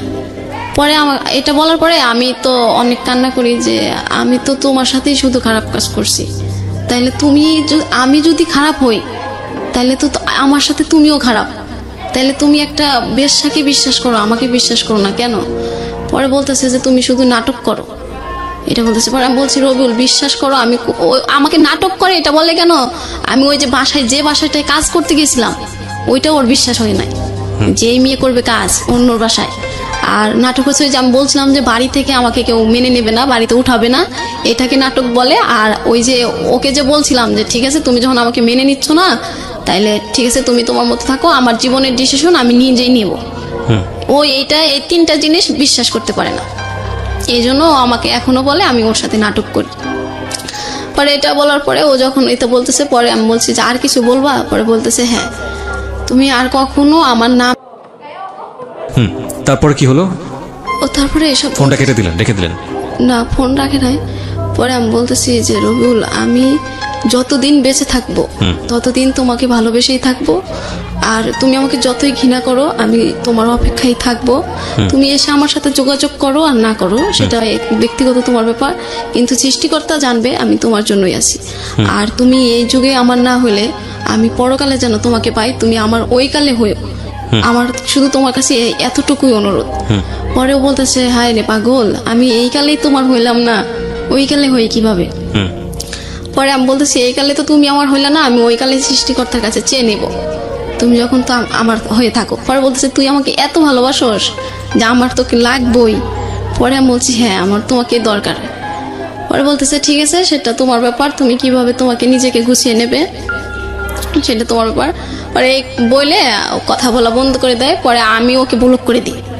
ব্লক করে দেওয়ার কত মাস আগে ঘটনা এটা? এই ঘটনা হচ্ছে 2 মাস আগে। 2 মাস আগে। এরপরে আপনাদের সঙ্গে কথাবার্তা হয়েছে? হয়েছে, আমি জানি হবে। লাস্ট আপডেট কি আমাকে একটু বলেন তো। লাস্ট কথা আমি ওর মানে আমার ওই দিনকে খুব খারাপ লাগে।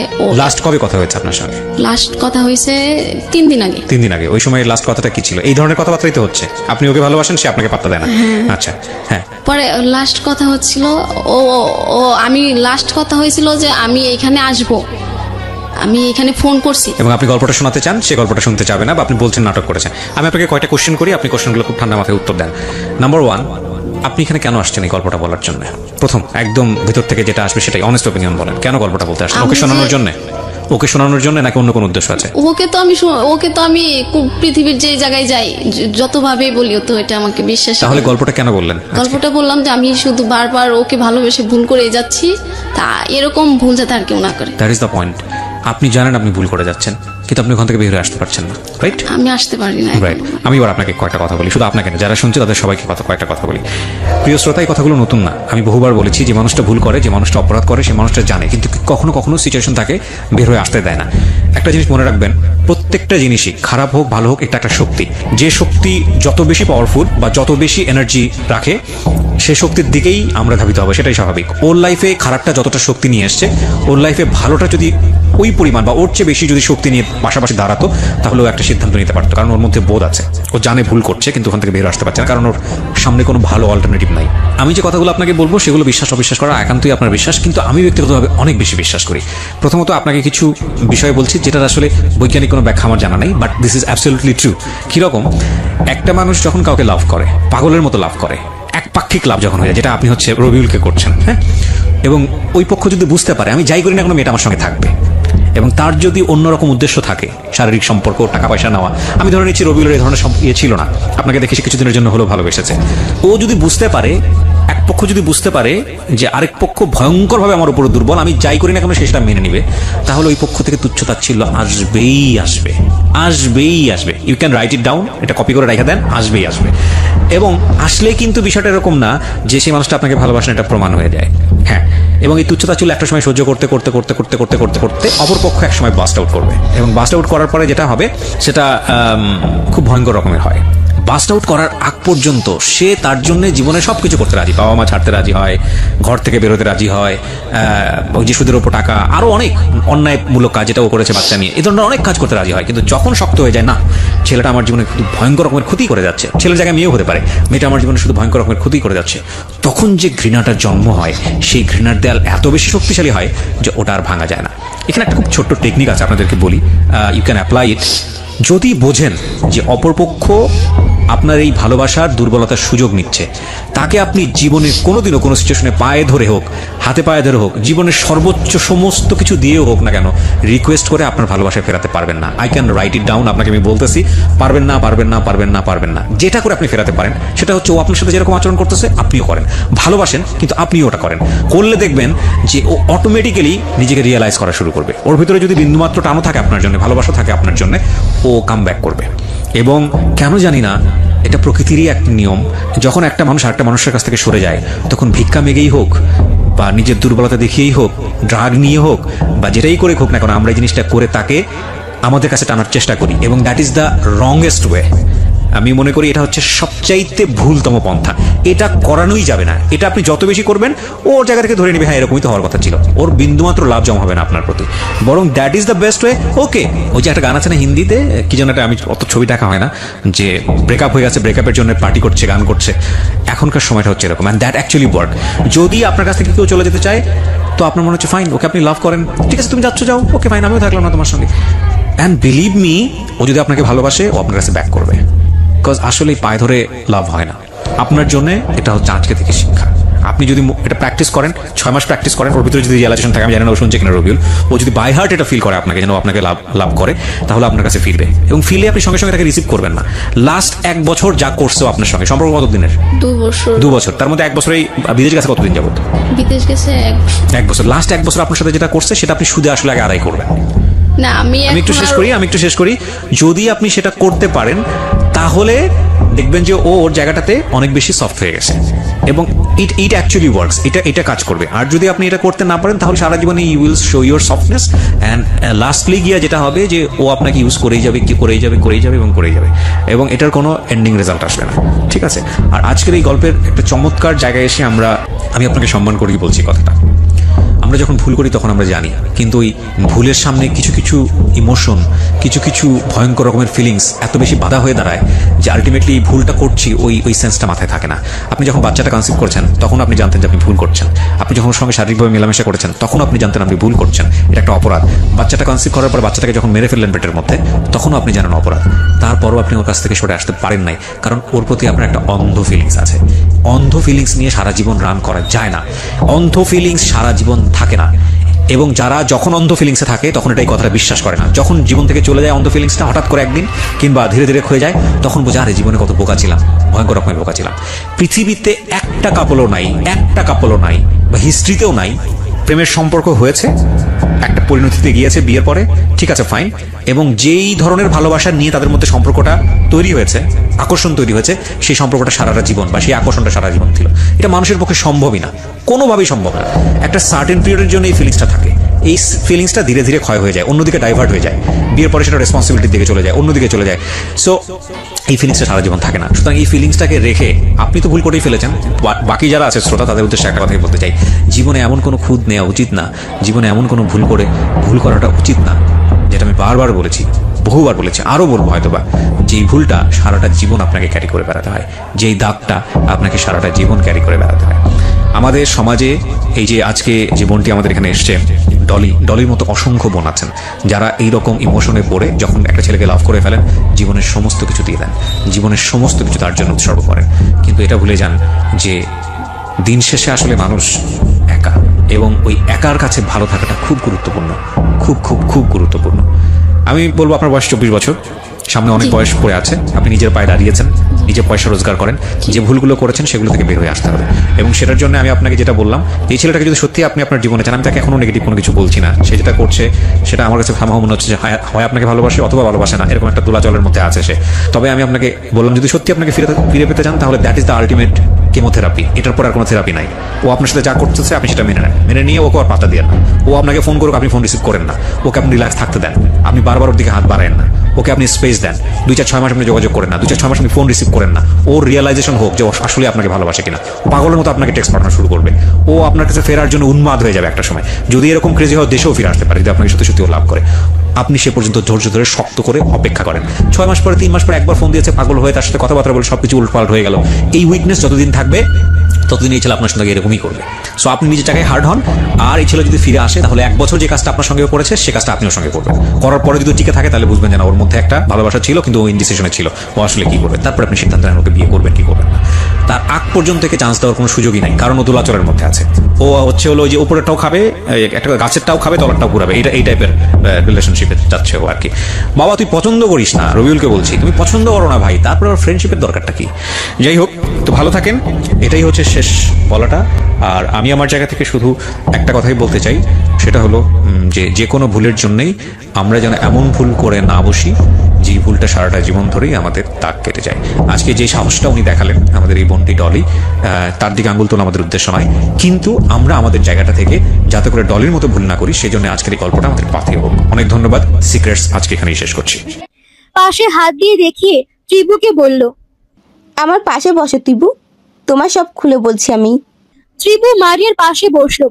ত্রিবু বুঝে উঠতে পারছে না মিতা তার সাথে কেন কথা বলতে চায়। তার সাথে কখনো কথা হয়নি তার। হঠাৎ করে কি এমন হলো যাতে মারিয়া নিজে তার সাথে কথা বলতে চলে এসেছে। টিউশনি থেকে ফেরার সময় মারিয়ার সাথে রাস্তায় দেখা হয়। ওকে দেখেই বলল, তোমার সাথে আমার কথা আছে ত্রিবু, চলো নদীর পাড়ের দিকে যাই।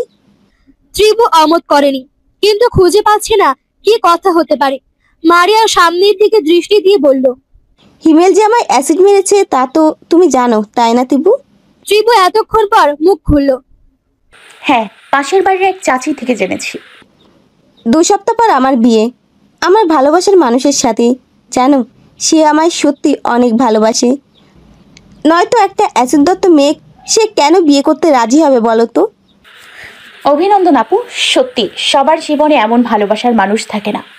দোয়া করি আপনিও ভাইয়া যেন সুখে থাকতে পারেন। আমি তোমার সমবয়সী হব, দয়া করে আপু বলো না, তুমি করে সম্বোধন করলে খুশি হব। আচ্ছা। মারিয়া একটু থেমে ফের বলল, বিয়েটা ঢাকায় হবে।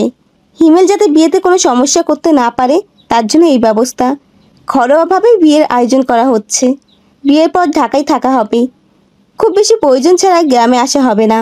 এই ধরো 2-4 বছর পর একবার আসবো, শ্বশুরবাড়ির সবাইকে নিয়ে ঢাকায় চলে যাব। আব্বুও এদিকে একটা ব্যবস্থা করে ঢাকায় বাসা নেবে। তোমার সাথে দেখা নাও হতে পারে, তাই তোমার সাথে কথা বলতে চলে এলাম। কিন্তু কেন? তুমি আর আমি তো ইমেলের কারণে আজ এই অবস্থা। দুজনের সূত্র কিন্তু একজন, আমরা দুজনই এক হয়রানির শিকার হয়েছি। তাছাড়া তুমি না থাকলে আমি বিয়েটা ভাঙতে পারতাম না। ত্রিবু অবাক হয়ে বলল, আমি তো কিছু করিনি। তোমার সাথে হিমেল যে কথাগুলো বলেছিল তা আমি আড়াল থেকে শুনে নিয়েছিলাম, তাই তো বিয়েটা ভাঙতে পেরেছি। তার জন্য তোমাকে ধন্যবাদ। তোমাকেও ধন্যবাদ। মারিয়া ভ্রুজোড়া কুঁচকে জিজ্ঞেস করলো, আমাকে ধন্যবাদ কেন? ত্রিবু মারিয়ার চোখে চোখ রেখে বলল, তুমি না থাকলে আমি ওর আসল রূপটা দেখতে পারতাম না, কিংবা এতটা বদলাতে পারতাম না। আর ছেলেটার কথা মনে আসতে ত্রিবু চুপ হয়ে গেল, পুরো কথা শেষ করতে পারলো না। মারিয়া বিস্ময় মিশ্রিত চোখে ত্রিবুর দিকে তাকিয়ে আন্দাজ করার চেষ্টা করলো সে কি বলতে গিয়ে থেমে গেল। গম্ভীর কণ্ঠে বলল, আর কি? ত্রিবু দম ছেড়ে বলল, কিছু না। হিমেলকে যদি কোনো কঠিন শাস্তি দিতে পারতাম তাহলে মনটা শান্ত হতো, কিন্তু আমি কোনো ঝামেলায় জড়াতে চাচ্ছি না। সামনে বিয়ে, যদি কোনো ক্ষতি করে সেই ভয়ে। চিন্তা করো না, উপরে আল্লাহ আছে, তিনি ছাড় দেন কিন্তু ছেড়ে দেন না। সে নিশ্চয়ই ওর জন্য কঠিন শাস্তি লিখে রেখেছে। তাই যেন হয়। আচ্ছা চলো আজ উঠি, তোমার সাথে কথা বলে ভালো লাগলো। আমারও। দোয়া করি তোমার জীবনে যেন একজন সত্যিকারের প্রেমিক পুরুষের আগমন ঘটে। ত্রিবু স্মিত হাসলো। তার বলতে ইচ্ছে করছিল, দোয়া করো মারিয়া, আমি যাতে সেই মানুষটাকে নিজের করে পাই যে আমাকে নতুন করে বাঁচতে শিখিয়েছে। কিন্তু মুখে তা বলতে পারলো না, মনের কথা মনেই রয়ে গেল। যদি সত্যি ছেলেটা মৃত হয় তাই। দুজনে চুপচাপ বাসার পথ ধরল। বাকি পথে তাদের আর কোনো কথা হয়নি। রাতে আদনান এক গ্লাস পানি নিয়ে প্লেটে খাবার বেড়ে নিল। ধীর পায়ে মায়ের রুমে চলে এলো। আসমা বেগম উল্টো মুখ করে শুয়ে আছে, গায়ে তার পাতলা কাঁথা জড়ানো। মায়ের পাশে এসে দাঁড়ালো আদনান। তার বাবা দোকান থেকে এখনো আসেনি। ছোট বোন আদিবা পাশের রুমে বসে পড়ছে। সে মায়ের শিউরের পাশে দাঁড়িয়ে মৃদু স্বরে ডাকলো, মা ওঠো, খাবার খেয়ে নাও। অপর পাশ থেকে আসমা বেগমের কোনো সাড়া শব্দ পেল না। তার শরীরটা মৃদুমন্দে কেঁপে উঠছে। আদনান বুঝতে পারলো তার মা নীরবে কাঁদছে। মায়ের কান্না কোন সন্তান সহ্য করতে পারে না। আদনানের মনটা নিমেষেই খারাপ হয়ে গেল। গত কয়েকদিনে তার মায়ের শরীরের কি অবস্থা। হাসি খুশি মানুষটা আচমকা চুপ হয়ে গেল। সারাক্ষণ আঁচলে মুখ গুজে কান্না করে। আদনানের চোখ দুটো পানিতে চিকচিক করে উঠলো। ওপরের ফ্যানের দিকে তাকিয়ে চোখের পানি আটকানোর চেষ্টা করলো। কাঁপা কাঁপা গলায় বলল, মা ওঠো, খেয়ে নাও, না খেলে তো শরীর খারাপ করবে, আরো অসুস্থ হয়ে যাবে। আসমা বেগম এবারও ছেলের দিকে তাকালেন না। চোখ দিয়ে অনবরত পানি পড়ে বালিশ ভিজে যাচ্ছে, তাতেও তার কোনো ভ্রুক্ষেপ নেই। আদনান হাতের গ্লাস প্লেট খাটের এক পাশে রাখলো। মায়ের মাথায় হাত বুলিয়ে নরম গলায় বলল, তুমি না খেলে কিন্তু আমিও খাবো না। তুমি যদি চাও তোমার ছেলে না খেয়ে সারা রাত থাকুক, তাহলে তোমাকে আর খেতে হবে না। কথাটা জাদুর মতো কাজ করলো। আসমা বেগম আঁচলের কোনা দিয়ে চোখ মুছে উঠে বসলেন। নাক টেনে নিচু স্বরে বলল, পারিস তো এসবই করতে, এছাড়া আর কোনো কাজ নেই। তোরা না খেয়ে থাকলে আমার সারা রাত ঘুম হবে না, সেই কথা জেনে ব্ল্যাকমেল করিস। আদনান গাল ফুলিয়ে বলল, তুমি না খেলে বলছি আমার ভালো লাগবে? নাও, এখন চুপ করে বসো, আমি খাইয়ে দিই। আসমা বেগম ঘোর আপত্তির সুরে বলল, আমি হাত দিয়ে খেতে পারবো। আদনান শাসন মিশ্রিত কণ্ঠে বলল, কোনো দরকার নেই, আমি জানি তো হাত দিয়ে খেলে তুমি কতটুকু খাবে। প্লেটের অর্ধেক খাবারও শেষ হবে না, আমি চিনি তো তোমাকে। ছেলের শাসনের গলা শুনে আসমা বেগম ফিক করে হেসে উঠলেন। আদনানের মনের মেঘ কেটে গিয়ে এক চিলতে রোদ উকি দিল। তার মাঝে হাসছে। মাকে হাসতে দেখলে এমনি এমনি মনটা ভালো হয়ে যায়। মায়ের মন খারাপ, মন ভালোর সাথে সন্তানের মনের প্রভাব পড়ে। আদনান হাত ধুয়ে তার মাকে খাইয়ে দিতে লাগলো। এক লোকমা খাবার তুলে দিতেই আসমা বেগমের গাল বেয়ে 2 ফোঁটা চোখের পানি ঝরে পড়ল। আদনান বিষণ্ণ গলায় বলল, মা, কান্না করো না প্লিজ। তোমার চোখের পানি আমার মনটাকে দুমড়ে মুচড়ে দেয়, ভীষণ খারাপ লাগা কাজ করে মনের মধ্যে। আল্লাহ কেন এমন করলো? আমার আরেক কলিজাকে আমার থেকে ছিনিয়ে নিল, আমার কোলে খালি করে দিল। আসমা বেগম হু হু করে কেঁদে উঠল। আদনান বিষণ্ণ মনে প্লেটের দিকে এক ধ্যানে তাকিয়ে রইল। জীবনের মোড়টা হুট করে ঘুরে গেল।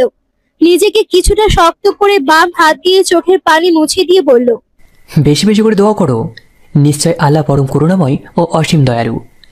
এখন দোয়া ছাড়া আর কিছুই করার নেই।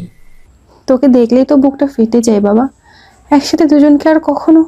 পুরো কথাটা শেষ না করে বালিশে হেলান দিয়ে আঁচলে মুখ ঢাকলেন তিনি। আদনান মাকে শান্ত করে বলল,